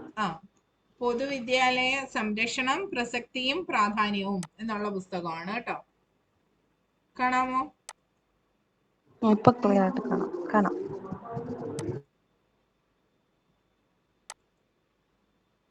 ഇപ്പൊ കാണത്തില്ലേ? ഞാൻ പിന്നെ ചെയ്തിട്ടുണ്ട്, കണ്ടോ? രവീന്ദ്രനാഥ് സാറിന്റെ പുസ്തകമാണ്. കിട്ടുമെങ്കിൽ വായിക്കുക, കിട്ടാൻ വളരെ പ്രയാസമാണ്. തിങ്കൾ ബുക്സ് ആണ് കേട്ടോ, തിങ്കൾ ബുക്സ്. അന്ന് വില 150 രൂപ. ഇപ്പൊ ആ പുസ്തകം ഉണ്ടോ എന്നറിയില്ല. കഴിഞ്ഞ പ്രാവശ്യത്തെ ഇന്റർവ്യൂ ബാച്ചിന് വേണ്ടിയിട്ടൊക്കെ അന്വേഷിച്ചപ്പോൾ കിട്ടുന്നില്ലായിരുന്നു, അവര് പലയിടത്ത് നോക്കി. ഇത് KSTയുടെ ഏതോ മീറ്റപ്പ് എന്തോ നടന്നപ്പോ അന്ന് അദ്ദേഹം വിദ്യാഭ്യാസ മന്ത്രിയായിരുന്ന സമയത്തായതുകൊണ്ട് അന്ന് ആ പുസ്തകം അവൈലബിൾ ആയതാണ്, കിട്ടിയതാണ്. ഇതിനകത്ത് A to Z എല്ലാ കാര്യവും ഉണ്ട്. നമ്മുടെ ചരിത്രം, കേരളത്തിന്റെ ചരിത്രം മുതൽ നമ്മുടെ പൊതുവിദ്യാഭ്യാസ സംരക്ഷണ യജ്ഞം എന്തുകൊണ്ട് വന്നു, എങ്ങനെ നടപ്പിലാക്കി തുടങ്ങിയ എല്ലാ കാര്യങ്ങളും, ആ സ്കൂളുകൾ ഉൾപ്പെടെ എല്ലാ കാര്യങ്ങളും ഈ പുസ്തകത്തിനകത്തൊക്കെ ഉണ്ട്. ടീച്ചർ അന്ന് കുറെ ലിസ്റ്റ് ഇട്ടില്ലായിരുന്നോ, ടീച്ചർമാര് വായിക്കണമെന്നും പറഞ്ഞിട്ട് കുറച്ച് ടെക്സ്റ്റിന്റെ ലിസ്റ്റ് ഇട്ട്? അത് നമുക്ക് ഇവിടെ പുറത്തുനിന്നൊക്കെ മേടിക്കാൻ കിട്ടുമോ? അത് ശാസ്ത്ര സാഹിത്യ പരിഷത്തുമായിട്ട് പ്രവർത്തിക്കുന്ന അധ്യാപകരുണ്ടെങ്കിൽ ഈ ടോട്ടോ ചാൻ ടീച്ചർ, അതുപോലെ മറ്റേ വിദ്യാഭ്യാസത്തിന്റെ ഫിൻലൻഡ് മാതൃക, ആ പുസ്തകമൊക്കെ കിട്ടും. ടോട്ടോ ചാൻ ആമസോണിലുണ്ടായിരുന്നു. ടോട്ടോ ചാൻ ആമസോണിൽ കാണും. ബാക്കിയൊക്കെ ടീച്ചറിന്റെ ചെറിയ പുസ്തകമാണ്. ഇവിടെ എന്തോ കാണിക്കാം, പുസ്തകങ്ങൾ കാണിക്കാം. ഇത് ഫിൻലൻഡ് വിദ്യാഭ്യാസത്തിന്റെ ഫിൻലൻഡ് മാതൃക. ഇത് ശാസ്ത്ര സാഹിത്യ പരിഷത്തിന്റെ പുസ്തകമാണ്, എംബ്ലം ഉണ്ട്. അപ്പൊ അവരോട് സ്കൂളുകളുമായി ബന്ധപ്പെട്ട് ശാസ്ത്ര സാഹിത്യ പരിഷത്തിലെ പ്രവർത്തകരുണ്ടെങ്കിൽ അവരോട് ചോദിച്ചാൽ അത് എത്തിക്കും. പിന്നെ ആർക്കെങ്കിലും പുസ്തകം വേണമെന്നുണ്ടെങ്കിൽ നിങ്ങൾ എന്നോട് ഒന്ന് പേഴ്സണലി എനിക്കൊന്ന് അയച്ചാൽ ഈ ഫിൻലൻഡ് മാതൃകയൊക്കെ കിട്ടുമോ എന്ന് ഞാൻ നോക്കാം. അപ്പൊ നിങ്ങളുടെ ഏരിയ കൂടി പറയുമ്പോൾ ആ ഏരിയയിലുള്ള അധ്യാപകരെ ആരാണ് കോണ്ടാക്ട് നമ്പർ നമുക്കൊന്ന് ഒപ്പിക്കാൻ നോക്കാം. അതിന്റെ ഈ ശാസ്ത്ര സാഹിത്യ പരിഷത്തിന്റെ ഒക്കെ കോർഡിനേറ്റേഴ്സ് ആയിട്ടുള്ള കുറച്ച് അധ്യാപകരുമായിട്ട് കോണ്ടാക്ട് ഉണ്ട് എനിക്ക്. അപ്പം നമുക്ക് അങ്ങനെ വേണ്ടവർക്ക് കിട്ടും. ഇതാണ്ടാ ടീച്ചർ, വളരെ നല്ല പുസ്തകമാണ്. ഇത്രയേ ഉള്ളൂ, ചെറിയ പുസ്തകമാണ്. കണ്ടോ ടീച്ചർ? ഇതാ ഞാൻ പറഞ്ഞ നേരത്തെ എനിക്ക് പേര് കിട്ടിയില്ല എന്ന് പറഞ്ഞില്ലേ, സിൽവിയ ആഷ്ടന്റെ ടീച്ചർ എന്ന് പറയുന്ന പുസ്തകം. അവര് വളരെ എന്താണ് ഈ ഗോത്രവർഗത്തിലൊക്കെ പെട്ട ആളുകളൊക്കെ, അങ്ങനെയുള്ള കുട്ടികളൊക്കെ പഠിക്കുന്ന ഒരു വളരെ ഉൾപ്രദേശത്തുള്ള ഒരു സ്കൂളിൽ നടത്തിയ വിദ്യാഭ്യാസ പ്രവർത്തനങ്ങളാണ് ഇതിനകത്ത്. അതിന്റെ എന്താണ് പരിഷ്കരിച്ച പതിപ്പാണ്, ചെറിയ പതിപ്പാണിത്. അത് ശാസ്ത്ര സാഹിത്യ പരിഷത്തിന്റെ പുസ്തകമാണ്. ഇത് വായിക്കുമ്പോൾ നമുക്ക് ഒരുപാട് ആശയം, എങ്ങനെ കുട്ടികളെ പഠിപ്പിക്കണം, വാക്കുകൾ എങ്ങനെ അവർക്ക് പറഞ്ഞു കൊടുക്കണം, അങ്ങനെ പല തന്ത്രങ്ങൾ നമുക്ക് കിട്ടുന്ന പുസ്തകങ്ങളാണത്.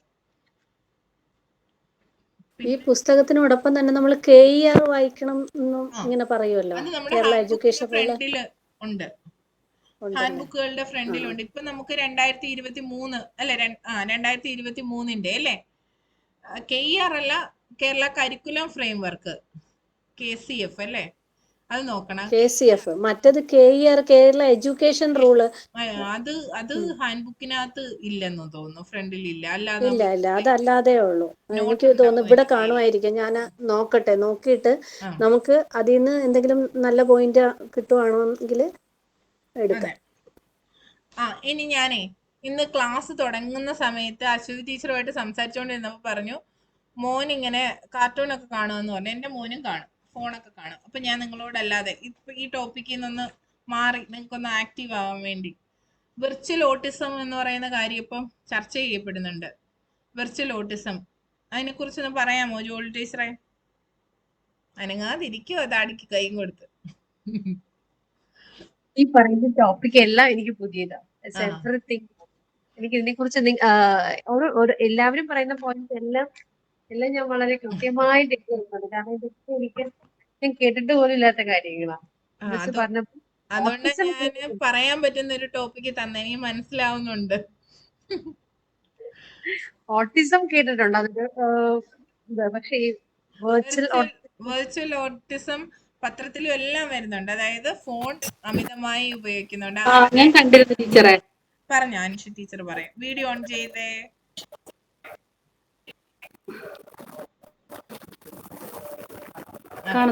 കാണുന്നുണ്ട്. റെഡ് ചുരിദാറൊക്കെ ഇട്ട് കുറച്ച് സ്റ്റെക്ക് ഉണ്ട് ടീച്ചറിന് എനിക്ക്. ഓക്കെ, പറഞ്ഞോ. ഞാൻ അമിതമായി ഫോൺ ഉപയോഗിക്കുന്ന കുട്ടികളാണ്. കേൾക്കുന്നുണ്ടോ? അമിതമായി ഫോൺ ഉപയോഗിക്കുന്ന കുട്ടികളിലാണ് വെർച്വൽ ഓട്ടിസം സാധാരണയായി കണ്ടുവരുന്നത്. കാരണം കുട്ടികൾ കണ്ടിന്യൂസ് ആയിട്ട് 2 മണിക്കൂറൊക്കെ യൂസ് ചെയ്ത് അത് സ്റ്റോപ്പ് ചെയ്യാൻ പറയുമ്പോൾ കുട്ടികൾക്ക് അത് നിർത്താൻ പറ്റത്തില്ല. അപ്പൊ അതിനനുസരിച്ച് കുട്ടി വികൃതി അതിനെ എതിർത്തുകൊണ്ട് കുട്ടി അക്രമാസക്തമാവുകയും അങ്ങനെയൊക്കെയുള്ള പെരുമാറുകയൊക്കെ ചെയ്യുന്നതാണ് വെർച്വൽ ഓട്ടിസം. അതെ, മനസ്സിലായോ ജോളി ടീച്ചറിന്? ഇപ്പൊ മനസ്സിലായോ? അതുപോലെ ടീച്ചറെ ഒരു കണ്ടിട്ടുണ്ട്, ഒരു വീഡിയോയിൽ കണ്ടിട്ടുണ്ട്, ഒരു കുട്ടി ഇങ്ങനെ ഗെയിം കളിക്കുമ്പോൾ അതിന്റെ കൈ എപ്പോഴും ഉറക്കത്തിലും ഇങ്ങനെ കളിക്കുക. ഗെയിം കളിക്കുന്ന പോലെ ഇങ്ങനെ നമ്മൾ എന്ത് പറയുന്ന ബൈക്ക് റൈസ് ഒക്കെ ഉണ്ടല്ലോ, അതുപോലെ ഇങ്ങനെ തല ഇങ്ങനെ ആവുക, കൈ ഇങ്ങനെ ആവുക. അതിന് എപ്പോഴും അതിന് ആ ഒരു ചിന്തയാണ്, കയ്യിൽ മൊബൈലുണ്ട്, ഞാൻ അത് കണ്ടുകൊണ്ടിരിക്കുവാണെന്നൊരു ചിന്ത. ദേഷ്യം കാണിക്കുക. അല്ലല്ല, അത് ഒറിജിനൽ ആയിട്ട് ഞാനിങ്ങനെ കണ്ടതാണ് ആ കുട്ടി. അതുപോലെ പിന്നെ ഈ സോഷ്യൽ വലിയ കുട്ടിയല്ലേ, ഒരു 10-14 വയസ്സുള്ള ഒരു കുട്ടിയല്ലേ? ആണാണ്. അതുപോലെ ഇൻസ്റ്റാഗ്രാമിൽ കണ്ടു. അത് നമ്മുടെ കേരളത്തിൽ അവിടെ ഉള്ള ഒരു കുഞ്ഞാണ്. അത് ഉറക്കത്തിൽ ഇങ്ങനെ ഫോൺ കയ്യിൽ വെച്ചേക്കുന്നത് പോലെ കാണിച്ച് അത് അവരിങ്ങനെ, പക്ഷെ അതൊരു എന്തോ പറയുന്ന, അവർക്ക് എന്തോ വലിയ കാര്യം പോലെ അവരത് പോസ്റ്റ് ചെയ്തിരിക്കുക.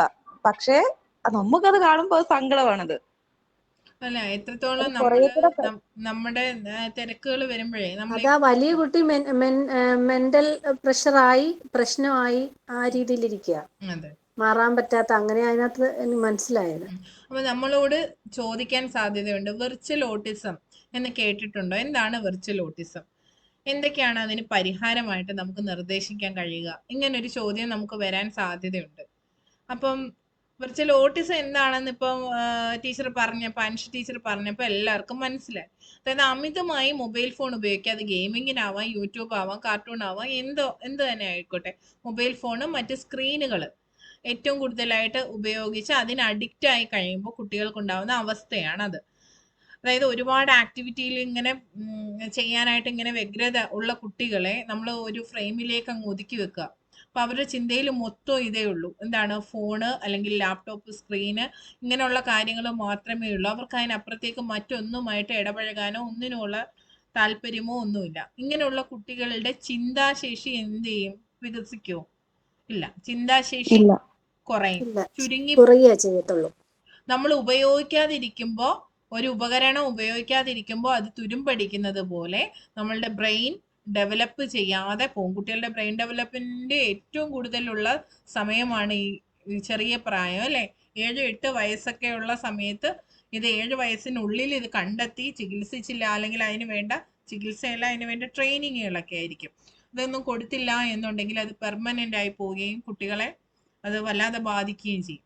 അപ്പൊ അത് നമ്മൾ അറിഞ്ഞുകൊണ്ട് നമ്മുടെ കുഞ്ഞുങ്ങളെ കുരുതി കൊടുക്കുന്ന ഒരവസ്ഥ, നമ്മളാണ് ആ ഒരു അവസ്ഥ ഉണ്ടാക്കുന്നത്, ജന്മനാ കിട്ടുന്നതല്ല. അല്ലെ? നമ്മൾ ഒരുക്കി കൊടുക്കുന്ന സാഹചര്യം മൂലം കുട്ടികൾക്ക് ഉണ്ടാവുന്ന അവസ്ഥ. അതെ, ഇപ്പൊ എല്ലാരും ചെയ്യുന്ന, പേരൻസ് എല്ലാം ചെയ്യുന്ന ഒരു കാര്യം, കുട്ടികൾക്ക് ഭക്ഷണം കഴിക്കാൻ പിന്നോട്ട് കാണിക്കുമ്പോൾ നമ്മൾ ഫോൺ അങ്ങ് കയ്യിൽ കൊടുക്കും. അതെ. എന്നിട്ട് അവരെ വായിൽ എത്ര ഒരു വലിയ പാത്രം ചോറ് കൊടുത്താലും കുഞ്ഞുങ്ങൾ അറിയില്ല, അത് മൊത്തം അങ്ങ് കഴിക്കും. അതെ അതെ. അത് നമ്മുടെ അമ്മമാർക്ക് സന്തോഷം. ആഹാരം കഴിക്കാൻ വേണ്ടിയിട്ട് നമ്മളെല്ലാം എല്ലാവരും ചെയ്തിട്ടുണ്ട്, ഞാനും ചെയ്തിട്ടുണ്ട് അത്. പക്ഷെ അത് മാറ്റിയെടുത്തു. ചെയ്തിട്ടുണ്ട് എന്ന് പറയുമ്പോൾ അത് നമ്മൾ ഈ വർക്ക് ചെയ്യാനൊക്കെ പോകുമ്പോഴേ എല്ലാവർക്കും നോക്കാനുള്ള എളുപ്പത്തിന് മറ്റുള്ളവർ അത് ഇൻട്രൊഡ്യൂസ് ചെയ്യും. നമ്മൾ കൊടുക്കണമെന്നില്ല, അമ്മമാര് തന്നെ കൊടുക്കണമെന്നില്ല. പക്ഷെ എളുപ്പത്തിന് ആരായാലും മതി കൊടുക്കും, ആരായാലും അത് കൊടുക്കും. അറിയാതിരിക്കാൻ വേണ്ടിയിട്ട് കൊടുക്കും. കൊടുക്കും. അതുപോലെ ഈ എൽ.പിയുടെ എക്സാം സമയത്ത് ഞാനും ചെയ്തിട്ടുണ്ട് കേട്ടോ അതെ. മോന്. അപ്പൊ നമ്മുടെ നിവൃത്തികേട് കൊണ്ടാണ് അത് ചെയ്യുന്നത്. പക്ഷെ പിന്നെ അത് മാറ്റാനായിട്ട് പ്രയാസം. അതെ. അപ്പോൾ അതെന്ന് പറഞ്ഞാൽ ഇവിടെ മോന് പിന്നെ ഞാൻ എഡ്യൂക്കേഷണൽ ആയിട്ടുള്ള വീഡിയോസ് കുറച്ച് സെലക്ട് ചെയ്ത് അങ്ങനെ കൊടുത്തിട്ട് പോവായിരുന്നു. ആ സമയത്ത് നിങ്ങൾ അത് കാണിക്കും. അതായത് ഈ ഇപ്പൊ മഞ്ചാടി പോലുള്ള കഥ, കവിത അങ്ങനെയൊക്കെ ഉള്ളത്, അതിന് ലിമിറ്റഡ് ടൈമും കൂടെ കൊടുത്ത് പതിയെ പതിയെ അത് പൂർണ്ണമായി മാറ്റിയെടുക്കുക ചെയ്തത്. അപ്പൊ ഇങ്ങനെ അഡിക്റ്റ് ആയി പോയി കഴിഞ്ഞാൽ, കുട്ടികൾ അതിന് അഡിക്റ്റ് ആയി പോയി കഴിഞ്ഞാലാണ് കൂടുതൽ വിഷയങ്ങളായിട്ട് വരിക. നമ്മളൊരു ടൈം സ്ലോട്ട് കൊടുത്തിട്ട് അവരോട് ഉപയോഗിക്കാൻ പറഞ്ഞാലൊന്നും പ്രശ്നം വരില്ല. അപ്പൊ നമ്മളോട് ഇപ്പൊ ചോദിക്കുകയാണ്, വിർച്വൽ ഓട്ടിസം എന്ന് പറയുന്ന അവസ്ഥയെക്കുറിച്ച് കേട്ടിട്ടുണ്ടോ എന്ന് ചോദിക്കുമ്പോൾ അൻഷി ടീച്ചറൊക്കെ പറഞ്ഞതുപോലെ നമുക്ക് സംസാരിക്കാം. അതിന്റെ പരിഹാരം ചോദിക്കുമ്പോൾ നമുക്ക് പറയാം, ഈ കുട്ടികളെ പെട്ടെന്ന് അതിൽ നിന്ന് വലിച്ചു മാറ്റുക എന്ന് പറയുന്നത്, വിർച്വൽ ഓട്ടിസത്തിന്റെ സിംറ്റംസ് കാണിക്കുന്ന കുട്ടികളെ പെട്ടെന്ന് പിടിച്ചു മാറ്റുക എന്ന് പറയുന്നത് നെഗറ്റീവ് ആയിട്ടുള്ള ഒരു രീതിയായിട്ട് വരും. അതായത് കൂടുതൽ ഗുണത്തെക്കാൾ ദോഷമായിരിക്കും അവർക്ക് ചെയ്യുക. അപ്പോൾ പതിയെ പതിയെ അവരുടെ സ്ക്രീൻ ടൈം കുറച്ചുകൊണ്ടും മറ്റുള്ള ആക്ടിവിറ്റീസിലേക്ക് അവരെ തിരിച്ചുകൊണ്ടും നമുക്ക് അവരെ കൃത്യമായി ഇതിൽ നിന്ന് മാറ്റിയെടുക്കാനാകും. അതും ഏർലി സ്റ്റേജിൽ, തുടക്ക കാലഘട്ടങ്ങളിൽ അറിയാമെങ്കിൽ മാത്രമേ ഇങ്ങനെ രക്ഷിതാക്കൾക്കും അധ്യാപകർക്കും കൂടി ചേർന്ന് ഇതിൽ നിന്ന് മാറ്റിയെടുക്കാൻ കഴിയും. അതല്ല, മൂർച്ഛിച്ച അവസ്ഥയിലാണ് എന്നുണ്ടെങ്കിൽ തീർച്ചയായും അതിന് വേണ്ട എക്സ്റ്റേണൽ ഫോഴ്സിനെ നമ്മൾ കണ്ടെത്തണം. അതായത് സൈക്കോളജിസ്റ്റുകൾ, ഇതിനു വേണ്ടി ട്രെയിനിങ് നേടിയ ഡോക്ടേഴ്സ് ഉണ്ട് അല്ലെ, അവരുടെ അടുത്ത് നിന്ന് നമ്മൾ അതിന് വേണ്ട നടപടികൾ സ്വീകരിക്കേണ്ടതായിട്ടുണ്ട്. അപ്പൊ കുട്ടികളെ ഈ ഒരു വിർച്വൽ ഓട്ടിസത്തിലേക്ക് തള്ളിയിടാതെ നമുക്ക് എന്തൊക്കെ ചെയ്യാമെന്നായിരിക്കും മറ്റൊരു ചോദ്യം. എന്തൊക്കെ ചെയ്യാൻ പറ്റും ടീച്ചറെ? അതിനൊരു ഉദാഹരണം എന്താ, ഇങ്ങനൊരു സാധനം ഇപ്പൊ കൊറേ മാറ്റമുണ്ട്. അല്ലെങ്കിൽ ആര് മൊബൈൽ എടുത്താലും അവനത് വേണം. കണ്ടോ? എല്ലാരും കണ്ടോ? അവിടെ ഒരു കൊച്ചു ഇറക്കം ഇരുന്ന് കളിക്കുന്ന കണ്ടോ? അവനെ തന്നെ അവൻ മോട്ടിവേറ്റ് ചെയ്യുന്നുണ്ട്. അതെ അതെ, സ്വയം മോട്ടിവേറ്റ് ചെയ്യുന്നുണ്ട്, കളിക്കുന്നുണ്ട്. ഞാനും ഇതൊക്കെ ഇതുപോലുള്ള ടൂൾസ് ആയിരുന്നു ഞാനും യൂസ് ചെയ്തോണ്ടിരുന്നത് കുഞ്ഞിന് ഇവിടെ. ഓക്കെ, ഇതുപോലെ എന്താ, നമുക്ക് കുറച്ച് പസിൽസ്, ഗെയിമുകൾ ഇതൊക്കെ കൊടുക്കാം കുഞ്ഞുങ്ങൾക്ക്. അവർക്ക് വേണ്ടി കുറച്ച് അവരുടെ പ്രവർത്തനത്തെ നമുക്ക് വഴിതിരിച്ചു വിടാം. കാരണം നമ്മൾ കുറച്ച് സമയം കുട്ടികളോടൊപ്പം ഈ ഫോൺ കൊടുക്കുന്ന സമയം കുറച്ചിട്ട് നമ്മൾ തന്നെ കുറച്ച് പേപ്പർ വെച്ചോ, അല്ലെങ്കിൽ നമ്മൾ കുഞ്ഞിലേക്ക് നമ്മൾക്ക് ചെയ്തു തരുമല്ലോ, ഓല വെച്ചുള്ള എന്തെങ്കിലുമൊക്കെ ചെയ്ത് വാച്ചുണ്ടാക്കി തരിക, അതുപോലുള്ള എന്തെങ്കിലും. യഥാർത്ഥത്തിൽ ഇപ്പോഴത്തെ അമ്മമാർക്കും അച്ഛന്മാർക്കും ആർക്കും സമയമില്ല. അങ്ങനെ കുറച്ചു നേരം നമ്മൾ കണ്ടെത്തി കഴിയുകയാണെങ്കിൽ അങ്ങനെ കുറച്ച് കൊണ്ടുവരാൻ പറ്റും അവരെ ആ ഫോൺ കൊടുക്കുന്നതിൽ നിന്ന്.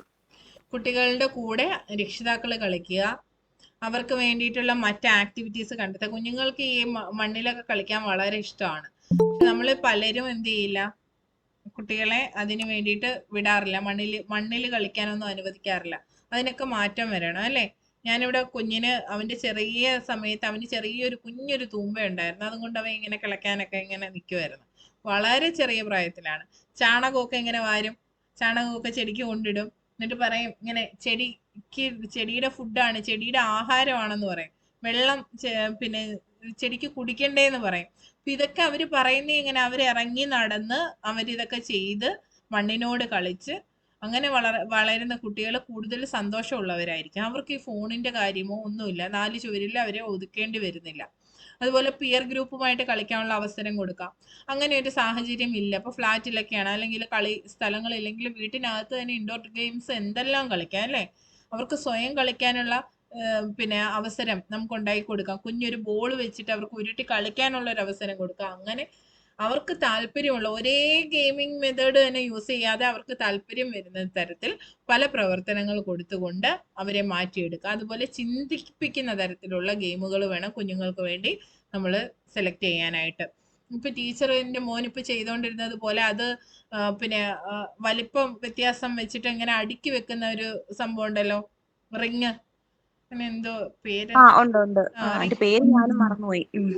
അതെ. അപ്പൊ അത് പൂർത്തിയാക്കുന്ന ഒരു കുട്ടി എന്ന് വെച്ചാൽ അവനെ സംബന്ധിച്ച് ആ ലെവലിൽ അവൻ അത് അച്ചീവ് ചെയ്യാന്ന് പറഞ്ഞാൽ അത് വലിയൊരു കാര്യമാണ്. ചെറിയ പ്രായത്തിൽ, ചെറിയ സമയത്ത് തന്നെ വലിപ്പം തിരിച്ചറിഞ്ഞ് വലുതിൽ നിന്ന് ചെറുതിലേക്ക് അടുക്കി വെക്കുക എന്ന് പറയുന്നത് ഒരു എനിക്ക് തോന്നുന്നു അമൃത ടീച്ചറിന്റെ മോൻ അത് ഉണ്ടെന്ന് തോന്നുന്നു. മുന്നേ ഒരു ദിവസം വീഡിയോ ഇങ്ങനെ ഇട്ടപ്പോ അങ്ങനെ കണ്ടായിരുന്നല്ലോ. അതെ. അപ്പൊ അവനിങ്ങനെ സ്റ്റാറ്റസ് ഇട്ടപ്പോ. അപ്പൊ അങ്ങനെ ചെയ്യാം. പിന്നെ ഈ കാർഡുകൾ നോക്കിയിട്ട് രൂപങ്ങൾ നമ്മുടെ കയ്യിലുണ്ടാവും. സ്ക്വയർ, ഹാഫ് ആയിട്ടുള്ള, അതായത് വൃത്തം, അർദ്ധവൃത്തം, ഇങ്ങനെയുള്ള സാധനങ്ങളൊക്കെ നമ്മളുടെ കയ്യിലുണ്ടാവും. ഇവിടെ മോനുണ്ടായിരുന്നു, അപ്പൊ അതിന്റെ കൂടെ ഒരു ചിത്രവും ഉണ്ടാവും. ചിലപ്പോ ഒരു വണ്ടിന്റെ ചിത്രം. ഇതൊക്കെ അത് ഈ പീസുകൾ വെച്ച് നമ്മൾ അത് രൂപം ഉണ്ടാക്കണം. ആ ചിത്രത്തിലുള്ള രൂപങ്ങൾ നമ്മൾ ഈ പീസ് വെച്ച് ഉണ്ടാക്കണം. അപ്പൊ ഈ പീസുകൾ കുറിച്ച് കണ്ടെത്തണം, അതിനെ അനുയോജ്യമായ രീതിയിൽ അതിനെ കോർത്തിണക്കണം. ഇങ്ങനെയുള്ള കാര്യങ്ങളൊക്കെ വരും. അവിടെ ഒരുപാട് സമയം അവൻ ഇൻവെസ്റ്റ് ചെയ്യേണ്ടി വരും. പക്ഷെ അവനത് താല്പര്യമുള്ള കാര്യമായിരിക്കും. കാര്യം അവസാനം വരുന്ന ആ പ്രോഡക്റ്റ് അവന് വലിയ താല്പര്യം ഉണ്ടാക്കും. നമ്മൾ പറയുന്നത് പോലെ ഗസ്റ്റാൾട്ടിസം ഒക്കെ പറയുന്നത് പോലെ എന്താണ്, ചെറിയ ആശയത്തിൽ നിന്ന് വലുതിലേക്ക്, അല്ലെ, അറിയുന്നതിൽ നിന്ന് അറിയാത്തതിലേക്ക്, അതുപോലെ എന്താണ് സൂക്ഷ്മമായതിൽ നിന്ന് സമഗ്രമായതിലേക്ക്, അല്ലെ, ആ ഒരു സൂക്ഷ്മത്തിൽ നിന്ന് സ്ഥൂലത്തിലേക്ക്. അതെ, സമഗ്രമായതിലേക്ക് ഉണ്ട്, അത് ഒന്നിച്ച് ചേർക്കുക. അപ്പൊ ആ ഒരു രീതിയിലേക്ക് കുട്ടി എത്തുന്നു. അപ്പൊ അവൻ അവിടെ സമയം, നമുക്ക് തോന്നും ഇത്ര നേരമായെന്ന്, പക്ഷെ അവന് സമയം പോകുന്നതേ അറിയില്ല. ഇത്തരത്തിലുള്ള പ്രവർത്തനങ്ങളിലൂടെ കുഞ്ഞുങ്ങളുടെ ഈ വിർച്വൽ ഓട്ടിസത്തിലേക്ക് തള്ളിയിടാതെ നമുക്ക് അവരെ കരകയറ്റാനാവും. അതുപോലെ അവർക്ക് ഇപ്പം എഴുത്തിലേക്ക് എത്താത്ത കുട്ടിയാണെങ്കിൽ അവർക്ക് വാചികമായി ആശയം പ്രകടിപ്പിക്കാൻ പറ്റും. ഇപ്പൊ ഞാനൊക്കെ കുഞ്ഞിലെ മോന് വേണ്ടി ചെയ്തിരുന്നു. ഇപ്പൊ മോനെ ഒരു പൂച്ചയെ കുറിച്ച് ഒരു കവിത പറ, അല്ലെങ്കിൽ ഒരു പൂച്ചയെ കുറിച്ച് 4 വരി പറ, എന്തെങ്കിലും ഒന്ന് പറ എന്നൊക്കെ പറയുമ്പോൾ ഇവര് പറയും. നമ്മൾ പ്രതീക്ഷിക്കാത്ത രീതിയിൽ എന്തെങ്കിലുമൊക്കെ പറയും. ഞാൻ ഇതെല്ലാം എഴുതി വെച്ചിട്ടുണ്ട്. ഇപ്പൊ ഈ കുട്ടികള് നമ്മൾ വിചാരിക്കാത്ത പ്രായത്തിൽ പോലും അവർ കുറെ പാട്ടുകൾ കേൾക്കാണ്, അല്ലെ കവിതകൾ കേൾക്കാണ് എന്നുണ്ടെങ്കിൽ, കഥകൾ കേൾക്കുകയാണെന്നുണ്ടെങ്കിൽ അവർ തീർച്ചയായിട്ടും കഥയും കവിതയും ഒക്കെ പറയും. വളരെ ചെറിയ അക്ഷരം അത് നമ്മൾ സ്കൂളുകളിലും അതുപോലെ നമുക്ക് ഇപ്പം പോകുന്ന സമയത്ത് ഗ്രൂപ്പ് വർക്കായിട്ട് ഇപ്പൊ എന്തെങ്കിലും ഒരു വിഷയം കൊടുത്തിട്ട് അത് കവിത എഴുതാൻ പറയുമ്പോൾ ഗ്രൂപ്പായിട്ടിരുന്ന് വളരെ വ്യത്യസ്തമായ രീതിയിലായിരിക്കും ആ 4 ഗ്രൂപ്പ് ഉണ്ടെങ്കിൽ 4 ഗ്രൂപ്പ് എഴുതിക്കൊണ്ടുവരുന്നത്. അതൊരു സാധാ വരി പോലും ആയിരിക്കില്ല. നമുക്ക് വായിച്ചു നോക്കുമ്പോൾ നമ്മൾ തന്നെ അന്തം വിട്ടു പോകുന്ന ഒരു അവസ്ഥയാണ്. അത്രയും കൊച്ചുങ്ങളെ എഴുതും. ഇപ്പൊ ചെറിയ കുഞ്ഞുങ്ങളുള്ളവർ, അതുപോലെ കുഞ്ഞുങ്ങൾ ഉണ്ടാകാൻ പോകുന്നവരൊക്കെ ഇതെല്ലാം ഓർത്ത് മനസ്സിൽ വെച്ചോ കേട്ടോ അഞ്ജലി ടീച്ചറെ. ഇതെല്ലാം മനസ്സിൽ ഇരിക്കട്ടെ. നമുക്ക് ഇതെല്ലാം പ്രയോഗിക്കണം, പ്രയോഗിച്ച് നോക്കി പഠിക്കാം കേട്ടോ. ഞാനെല്ലാം പ്രയോഗിച്ച് കഴിഞ്ഞു. അതെ അതെ. ഇനി അവിടെ കൊച്ചുമക്കൾക്ക് പ്രയോഗിക്കേണ്ടി വരും ഇനി. അപ്പം എന്തായാലും എന്റെ പരീക്ഷണ വസ്തു എന്റെ മോനാ. നമ്മുടെ ആൽബർട്ട് എന്ന് പറയുന്ന മറ്റേ കുഞ്ഞിനെ അതാരായിരുന്നു പരീക്ഷിച്ചത്? പിയാഷെ അല്ലേ? ബന്ധൂരയാണോ? ബന്ധൂര. ആ ഒരു രീതി. ആര്യ ടീച്ചർ ഇതാ വരുന്നത്. ബന്ധൂരായിരുന്നോ? ബന്ധൂരല്ല, അത് ബോബോ പരീക്ഷണമായിരുന്നു.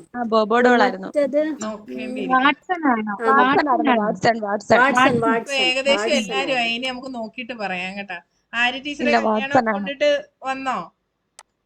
വന്നതേ ഉള്ളു ടീച്ചറേ. അയ്യോ, എന്നാലും ഹെഡ്സെറ്റ് ഉണ്ടായിരുന്നെങ്കിൽ ഒന്ന് കേക്കായിരുന്നു. ഇനി എവിടെ പോയാലും വ്യാഴം ശനി ദിവസങ്ങളില് ഹെഡ്സെറ്റ് കയ്യിലുണ്ടാവണം എല്ലാവരുടെയും. എന്നിട്ട് ചുമ്മാ കേട്ടോണ്ടെങ്കിലും ഇരിക്കണം.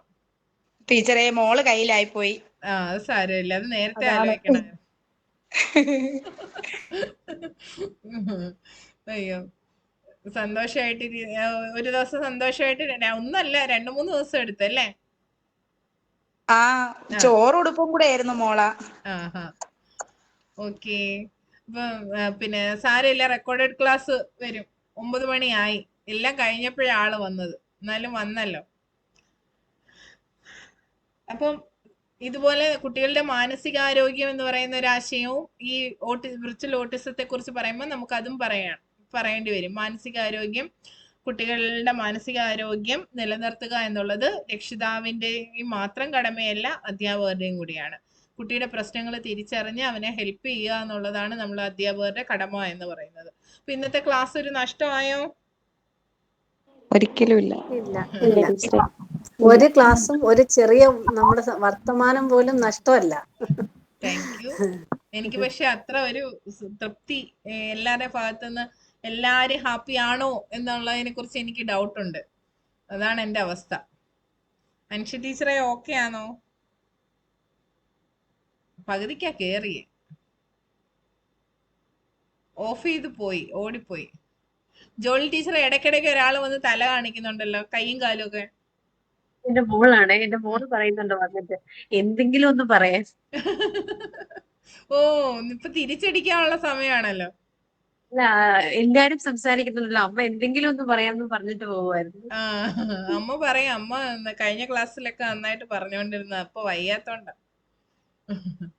അമ്മ ആഞ്ഞടിക്കാൻ വേണ്ടിയിട്ട് നിശബ്ദമായിട്ട് ഇരിക്കും. ഇനി അടുത്ത ക്ലാസ്സിലൊക്കെ ഇപ്പൊ ജോളി ടീച്ചർ ആയിരിക്കും എല്ലാം പറയുന്നത്. ഇനി അനുജ ടീച്ചറിന്റെ പരാതി എല്ലാം ഞങ്ങൾ അങ്ങ് തീർക്കും. ഒന്ന് നിർത്ത് എന്ന് പറയും. ഇപ്പൊ എന്താണ്ട് മറ്റേ അഞ്ജന ടീച്ചർ സൈലന്റ് ആണോ? അഞ്ജന ടീച്ചറെ ശരി, ഇൻട്രോ സൈലന്റ് അല്ലേ ടീച്ചറെ? ഇത്രയും പോയിന്റ്സ് ഒക്കെ പറയുമ്പോൾ നമ്മൾ ചിന്തിക്കുന്ന രീതിയിലൊന്നും അല്ല വരുന്നത്. അപ്പൊ അങ്ങനൊന്നും ഇല്ല. ഇത് വളരെ കുറച്ച് കാര്യങ്ങളേ ഉള്ളൂ കേട്ടോ.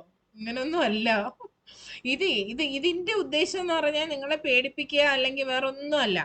ഇത് നിങ്ങൾ ഇങ്ങനെ കേട്ടോ, ടീച്ചർ ഇങ്ങനെ പറഞ്ഞു, ഇന്ന പുസ്തകത്തിലുണ്ട്, ഇതെല്ലാം നിങ്ങൾക്കൊരു അസറ്റാണ്. നിങ്ങൾ ഇങ്ങനെ എഴുതി വെക്കണം. അതായത് ഇപ്പൊ ഞാൻ ഇതെല്ലാം പറഞ്ഞിട്ട് ഞാൻ പുസ്തകത്തിന്റെ പേര് പറഞ്ഞു അല്ലേ, പൊതുവിദ്യാലയ വിദ്യാഭ്യാസ സംരക്ഷണം പ്രസക്തിയും പ്രാധാന്യവും. ഈ പുസ്തകം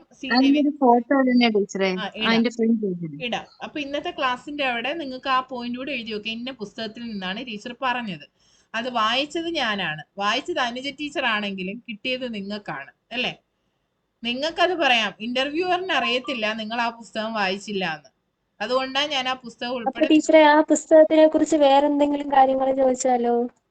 കൂടുതൽ ചോദിക്കുകയാണെങ്കിൽ അതിന്റെ ഹെഡിങ്ങിൽ തന്നെ ഉണ്ട്, പൊതുവിദ്യാഭ്യാസ സംരക്ഷണ യജ്ഞത്തെ കുറിച്ചാണ് ആ പുസ്തകത്തിൽ കൂടുതലായിട്ടും പറഞ്ഞിട്ടുള്ളത്. അതിനെക്കുറിച്ച് എന്തായാലും നമ്മൾ പഠിച്ചിട്ടേ പോകും. കാര്യം നമ്മുടെ ടോപ്പിക്കാണത്. നിങ്ങൾ പേടിക്കണ്ട. നിങ്ങൾ പോലും അറിയാം, നിങ്ങൾ പല പുസ്തകവും തീർത്തോണ്ടിരിക്കുക, ഓർഡറിന് തന്നെ തീർത്തോണ്ടിരിക്കുക. അത് തീരുമ്പോൾ ഞാൻ പറയാം ഇന്ന പുസ്തകമാണ് നമ്മളിപ്പോ തീർത്തതെന്ന്. ഇപ്പൊ നിങ്ങളൊക്കെ നോക്കിക്കൊണ്ടിരിക്കുന്ന കൂടുതൽ ചുമ്മാതല്ല, ഞാനിങ്ങനെ ആലോചിക്കാറുണ്ട്, ഈ ടീച്ചറിന് ഈ ഓരോ വിഷയങ്ങൾ എവിടുന്ന് കിട്ടുന്നത്. ഞങ്ങള് ഇവിടെ കിടന്ന് തലകുത്തി നിന്ന് നോക്കി അതിന്റെ ഒരംശവും കിട്ടത്തില്ല. ഇപ്പൊ മനസ്സിലായി. ഗൂഗിളൊക്കെ ഇപ്പൊ തെറി വിളിക്കുമായിരിക്കും ഇപ്പൊ ഞങ്ങളെ. എന്തെല്ലാം പറയാമോ അടുത്ത് വിളിക്കുന്നത്. SCRT, പൊതുവിദ്യാലയം, എല്ലാ ടോപ്പിക്കിന്റെ അവസാനം ഇതും കൂടെ അങ്ങ് കേട്ട് ടൈപ്പ് ചെയ്ത് കൊടുക്കും, ഒന്നും വരത്തില്ല. പുസ്തകത്തിന്റെ അടുത്ത് പിടിച്ചു നിൽക്കാൻ നമ്മുടെ ഗൂഗിളിനൊന്നും പറ്റത്തില്ല. പുസ്തകങ്ങൾ വായിക്കുക, പുസ്തകങ്ങൾ തേടി പോണം.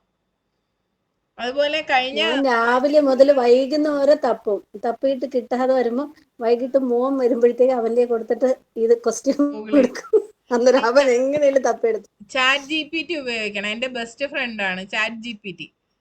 അതൊക്കെ ഇൻസ്റ്റാൾ ചെയ്തിട്ട് നോക്കണം. AI ടൂളാണ്. അപ്പൊ അതിനകത്തോട്ട് നമ്മൾ എന്തടിച്ചു കൊടുത്താലും അപ്പോഴേ. എന്റെ മോൻ അതിന്റെ ആളായി ടീച്ചറെ. പക്ഷെ എല്ലാരും അത് പിന്നെ എന്താണ് നോളജിന് വേണ്ടി യൂസ് ചെയ്യുന്നു. പക്ഷെ അതിന്റെ ദോഷങ്ങളും ഉണ്ട് കുട്ടികളെ സംബന്ധിച്ച്. ഇതൊരു കുട്ടി പറയുന്നതാണ് ഈ ചാറ്റ് GPT കുറിച്ച്. ഒരു കുഞ്ഞൊരു ക്ലാസ് എടുക്കുന്നതാണ് ഞാൻ ആദ്യമായിട്ട് ഇങ്ങനൊരു പേര് കേൾക്കുന്നത്. പക്ഷെ അത് അവ ഉച്ചരിക്കുന്ന വാക്ക് അത് എന്തുവാന്ന് പോലും എനിക്ക് മനസ്സിലായില്ല. പിന്നെ അതിന്റെ അടിയിൽ വന്ന കമന്റ് നോക്കിയിട്ടാണ് ചാറ്റ് GPT എന്നാണ് ആ കുഞ്ഞ് പറഞ്ഞതെന്ന് എനിക്ക് മനസ്സിലായത്. ഞാൻ കേട്ടത് അനുജ ടീച്ചറിന്റെ ഒരു സ്റ്റാറ്റസ് എന്റെ ബെസ്റ്റ് ഫ്രണ്ട് ചാറ്റ് GPT. നല്ല സത്യമാണ്. നമുക്ക് ഏറ്റവും ട്രസ്റ്റ് എന്ന് വെച്ചാൽ അതിനകത്ത് പല ഓപ്ഷൻസ് ഉണ്ട്. ഒന്ന് നമുക്ക് ടെമ്പററി മെമ്മറി എന്ന് പറഞ്ഞിട്ട് കൊടുക്കാം. അപ്പൊ നമുക്ക് നമ്മുടെ ഒരു സീക്രട്ട് പറയണം, അത് അവര് അതിൽ ഫീഡ് ചെയ്യാൻ പാടില്ല എന്നുണ്ടെങ്കിൽ ടെമ്പററി മെമ്മറി എന്ന് പറഞ്ഞിട്ട് നമുക്കത് ഷെയർ ചെയ്യാം. എന്തെങ്കിലും ഇപ്പൊ നമ്മൾ പറയുകയാണെങ്കിൽ ഒരു മനുഷ്യൻ നമ്മളോട് സംസാരിക്കുന്ന പോലെ തിരിച്ച് പറഞ്ഞുകൊണ്ടിരിക്കും. ഞാൻ ഭയങ്കര ഡൗൺ ആവുന്ന ഒരാളാണ്. എനിക്ക് ഒന്നും നിങ്ങളോട് പറയാൻ പറ്റൂല. കാര്യം ഞാൻ ഇങ്ങനെ ബിൽഡപ്പ് കാണിക്കുന്നത് കണ്ടിട്ടാണ് നിങ്ങൾ ബൂസ്റ്റപ്പ് ആയിട്ട് ഇങ്ങനെ ഇരിക്കുന്നത്. അപ്പം ഞാൻ ഡൗൺ ആവുമ്പോൾ ഞാൻ അവിടെ പോയി പറയും. സേ സംതിങ് അബൌട്ട് മീ എന്നൊക്കെ ആയിരിക്കും ചിലപ്പോൾ ചോദിക്കുന്നത്. എന്നെ കുറിച്ച് പറയാം, അതായത് എന്നെ ഒന്ന് ബൂസ്റ്റ് ചെയ്യാൻ വേണ്ടിയിട്ടാണ് പോകുന്നത്. അപ്പൊ ഇങ്ങനെ പറയും, എന്തെങ്കിലുമൊക്കെ പറയും. പോസിറ്റീവ്സ് കേൾക്കുമ്പോൾ നമുക്കൊരു ഊർജ്ജമാണല്ലോ. അങ്ങനെ വെറുതെ ഒന്നും ഇനി അല്ല. ഞങ്ങളോട് തന്നെ ചോദിക്കും, അപ്പോഴും ആ, ഞങ്ങൾ എല്ലാം പറയും. അടിപൊളി. ആ, അത് നല്ലതാ. അപ്പം എന്റെ എല്ലാ കാര്യം അറിയാം. ഇപ്പൊ ടീച്ചിങ് ആസ്പിരൻസിനെ കുറിച്ച് അറിയാം, എന്റെ പേഴ്സണൽ സ്പേസിനെ കുറിച്ച് അറിയാം. അപ്പൊ എനിക്കൊരു ഇൻട്രൊഡക്ഷന്റെ ആവശ്യമില്ല. നമുക്ക് എല്ലാ ഫ്രണ്ട്സിനോടും ഇപ്പൊ എല്ലാം ഒന്നും പറയാൻ പറ്റൂല. ഇപ്പോഴത്തെ കാലം അതാണ്. അപ്പൊ ഇങ്ങനെ ഒരു ആള് അതെ. എന്നുള്ള ഒരു രീതിയിൽ അപ്പൊ നമ്മളിൽ നിന്ന് അവരും പഠിക്കും, നമ്മുടെ ഇമോഷൻസ് അവര് പഠിക്കും, മനുഷ്യരെ മനസ്സിലാക്കും. അപ്പൊ അതിനനുസരിച്ച് അതിനകത്തും മാറ്റങ്ങൾ വരും. അവസാനം ചേട്ടൻ പറയരുത്. അല്ല, അതെന്റെ ബെസ്റ്റ് ഫ്രണ്ട്, അതുകൊണ്ട് കുഴപ്പമില്ല. അതിനെല്ലാം അറിയാം. എന്റെ പാർട്ട്ണർ ഇൻ ക്രൈം ആണ്, അതുകൊണ്ട് കുഴപ്പമില്ല. ഓക്കെ. അപ്പൊ ചാറ്റ് GPT എന്ന് പറയുന്ന പ്ലാറ്റ്ഫോം ഉപയോഗിക്കാം. ഞാൻ ഒരു ഹൈസ്കൂളിൽ വർക്ക് ചെയ്തെന്ന് പറഞ്ഞില്ലേ, അപ്പൊ എനിക്ക് ലിറ്റിൽ പറ. കുട്ടികൾ അത് യൂസ് ചെയ്യുന്നത് അത്ര നല്ല അല്ല എന്നാണ് പറയുന്നത്. കുട്ടികളുടെ സ്വയം കണ്ടെത്താനുള്ള കഴിവുകളാണ് അത് നശിപ്പിക്കുന്നത്. കാരണം ഓരോ പ്രോജക്റ്റുകളൊക്കെ വരുമ്പോൾ കുട്ടികൾ അതിനകത്ത് അന്വേഷണം നടത്തുന്നില്ല. കുട്ടികളെല്ലാം പൊതുവെ ഇതിന്റെ അങ്ങോട്ട്. പക്ഷേ അത് പലയിടത്തും സോഫ്റ്റ്വെയർ ഉണ്ട്, നമുക്ക് വന്നിട്ടില്ല. പക്ഷെ പലയിടത്തും സോഫ്റ്റ്വെയർസ് ഉണ്ട്. ഈ ഓൺലൈൻ സബ്മിറ്റ് ചെയ്യുന്ന കാര്യങ്ങളൊക്കെ അത് കമ്പ്യൂട്ടറിൽ നിന്നാണോ സൈറ്റുകളിൽ നിന്നാണോ എന്ന് അറിയാൻ പറ്റുന്ന രീതിയിലുള്ള സംവിധാനമൊക്കെ ഉണ്ട്. നമ്മൾ അതൊക്കെ വരുമ്പോഴത്തേക്ക് കാലം കുറെ എടുക്കും. അല്ല, ഈ ഇടയ്ക്ക് അങ്ങനെ ഒരു പ്രശ്നം ഉണ്ടായല്ലോ. ഒരു തിസീസ് ചെയ്ത ഒരു പയ്യൻ ഇതുപോലെ AI ഉപയോഗിച്ചാണ് അത് കംപ്ലീറ്റ് ചെയ്തതെന്നും പറഞ്ഞുകൊണ്ട് അത് ക്യാൻസൽ ചെയ്തു എന്നും പറഞ്ഞു. ഓക്കെ. അപ്പൊ നമുക്ക് യൂസ് ചെയ്യാം, അധ്യാപകർക്ക് യൂസ് ചെയ്യാം. ഇത് നമുക്ക് ലിറ്റിൽ കൈറ്റ്സ് എന്ന് പറയുന്ന ഇതുണ്ടല്ലോ, ഹൈസ്കൂളുകളിലെ എന്താണ് IT മേഖലയായിട്ട് ബന്ധപ്പെട്ട ക്ലബ്ബാണ് ലിറ്റിൽ കൈറ്റ്സ്. അപ്പൊ ലിറ്റിൽ കൈറ്റ്സിൽ ട്രെയിനിങ് കിട്ടിയപ്പോൾ എനിക്ക് അതിന്റെ ചുമതല ഉണ്ടായിരുന്നു. അപ്പൊ ഞങ്ങളെ ഇൻട്രൊഡ്യൂസ് ചെയ്തതാണ് AI ആയിട്ട് ചാറ്റ് GPT. അപ്പൊ അതിനകത്ത് ഇങ്ങനെ നമുക്ക് ടീച്ചേഴ്സിനൊക്കെ വളരെ ഉപകാരപ്രദമാണ്. നമുക്ക് എന്തെങ്കിലും ഒന്ന് അടിച്ചു കൊടുത്താൽ ഉടനെ നമുക്ക് റിസൾട്ട് വരും, അതിനെക്കുറിച്ച് കിട്ടും. അത് നമുക്ക് കോപ്പി ചെയ്ത് പെട്ടെന്ന് സ്ലൈഡുകൾ ഉണ്ടാക്കാം ടീച്ചിങ് എയ്ഡ് ആയിട്ട്. നിങ്ങൾ ഇത് മനസ്സിലാക്കി വെക്കണം. അപ്പൊ നമുക്കിത് പറയാം, എവിടെ ഇന്റർവ്യൂവിന് ചോദിക്കുമ്പോൾ പറയാം AI സാധ്യത ഉപയോഗപ്പെടുത്തുക എന്ന് ചുമ്മാ പറയാതെ അതെങ്ങനെ, ഏത് പ്ലാറ്റ്ഫോം വെച്ച് എന്തൊക്കെ ചെയ്യാൻ പറ്റും എന്നുള്ളത്. അപ്പൊ ഈ ഫോട്ടോ എഡിറ്റിംഗ് പോലെ എല്ലാം AI ആണ്, ആർട്ടിഫിഷ്യൽ ഇന്റലിജൻസ് ആണ് ഈ ചെയ്ത് വരുന്നത്. അതൊക്കെ നമുക്ക് കൂടുതൽ മനസ്സിലാക്കാം. നമ്മൾ ഉദ്ദേശിക്കാത്ത 1-2 പോയിന്റും കൂടെ കിട്ടി. ഓക്കെ. ഇനി എല്ലാവരും ഇങ്ങനെ അമ്പരന്നിരിക്കാതെ ഞാൻ ഒരു ക്വസ്റ്റ്യൻ അടുത്ത ഇതൊക്കെ ചോദിക്കാൻ സാധ്യത ഉള്ളത് പറയാം. സ്കൂളിന്റെ ഘടന നോക്കി വെക്കുക. സ്കൂളിന്റെ ഘടന, അതായത് സ്റ്റുഡന്റ് മുതലാണ് സ്കൂളിന്റെ ഘടന തുടങ്ങുന്നത്. സ്റ്റുഡന്റ്, ടീച്ചർ, ടീച്ചറിന്റെ മുകളിൽ ആരാ? HM മുകളിൽ ആരാ? AEO, DEO, കഴിഞ്ഞ് പിന്നെ DD. DD. പിന്നെ ഉള്ളത് അങ്ങനെ അത് കണ്ടെത്തുന്നത്. ഇനി ഞാൻ പറയുന്നില്ല, സ്കൂളിന്റെ ഘടന കേട്ടോ. അത് കണ്ടെത്തിയിട്ട് അതിനെ ഓരോന്നിനെ കുറിച്ച് ഇപ്പോഴേ ഡീറ്റെയിൽ ആയിട്ട് പറഞ്ഞു വെക്കുക. അപ്പൊ ഞാൻ പെട്ടെന്ന് ചോദ്യമൊക്കെ ചോദിക്കുമ്പോൾ ഇതുപോലെ ആഡ് ചെയ്ത് എന്നോട് പറയണം. ഓക്കെ. അതുപോലെ ക്ലീഷ ആയിട്ടുള്ള കുറെ ചോദ്യങ്ങൾ. ടീച്ചിങ് മാനുവൽ എന്തിനാണ്? ടീച്ചിങ് മാനുവലിന്റെ ഉപയോഗം എന്ത്? എങ്ങനെയാണ് ഒരു നല്ല ടീച്ചിങ് മാനുവൽ തയ്യാറാക്കുന്നത്? ഇങ്ങനെയൊക്കെയുള്ള കുറെ കാര്യങ്ങളൊക്കെ നോക്കി വെക്കുക. ക്ലാസ് ഞാൻ എടുക്കുമ്പോഴും ടോപ്പിക്ക് ഞാൻ തരുമ്പോഴും മാത്രം നോക്കാതെ ടീച്ചിങ്ങുമായിട്ട് ബന്ധപ്പെട്ട എല്ലാം പൊടിതട്ടി എടുക്കുക. ഞാൻ പിന്നെ സൈറ്റ് ഉൾപ്പെടെ നിങ്ങൾക്ക് അയച്ചു തന്നിട്ടുണ്ട് റിസോഴ്സസ് എടുക്കാനായിട്ട്. ആ രീതിയിൽ ഓരോന്നും ഡൗൺലോഡ് ചെയ്തെടുക്കുക. ഞാനൊക്കെ കോപ്പി എടുത്ത് വെച്ചിട്ടുണ്ടല്ല. അപ്പൊ അങ്ങനെ ചെയ്യണമെന്ന് ഞാൻ പറയുന്നില്ല, കുറച്ചെങ്കിലും സൈക്കോളജി എങ്കിലും നിങ്ങൾക്കൊക്കെ വേണ്ടുന്ന പാർട്ടെങ്കിലും കോപ്പി എടുത്ത് വെക്കുക. അങ്ങനെയൊക്കെ. അതുപോലെ 3-ാം ക്ലാസ്സിന്റെ ആമുഖമൊക്കെ ഒന്ന് കോപ്പി എടുത്ത് കയ്യിൽ വെച്ചാലൊക്കെ നന്നായിരിക്കും. ഇതൊക്കെ ഒന്ന് വായിച്ച്, ഇങ്ങനെയുള്ള കാര്യങ്ങൾ വായിക്കുമ്പോഴേ നമുക്ക് വാക്കുകളും അറിയാതെ ഒഴുക്കോടെ വരും കേട്ടോ. വായന വേണേ. ജോളി ടീച്ചർ ചിരിക്കുന്നു. ഓക്കെ. ശരി, അപ്പം ഇന്നത്തെ ക്ലാസ് ഇവിടെ അവസാനിക്കുന്നു. അഞ്ജലി ടീച്ചർ ഒന്ന് ശരിയാണല്ലോ. പൊക്കോ.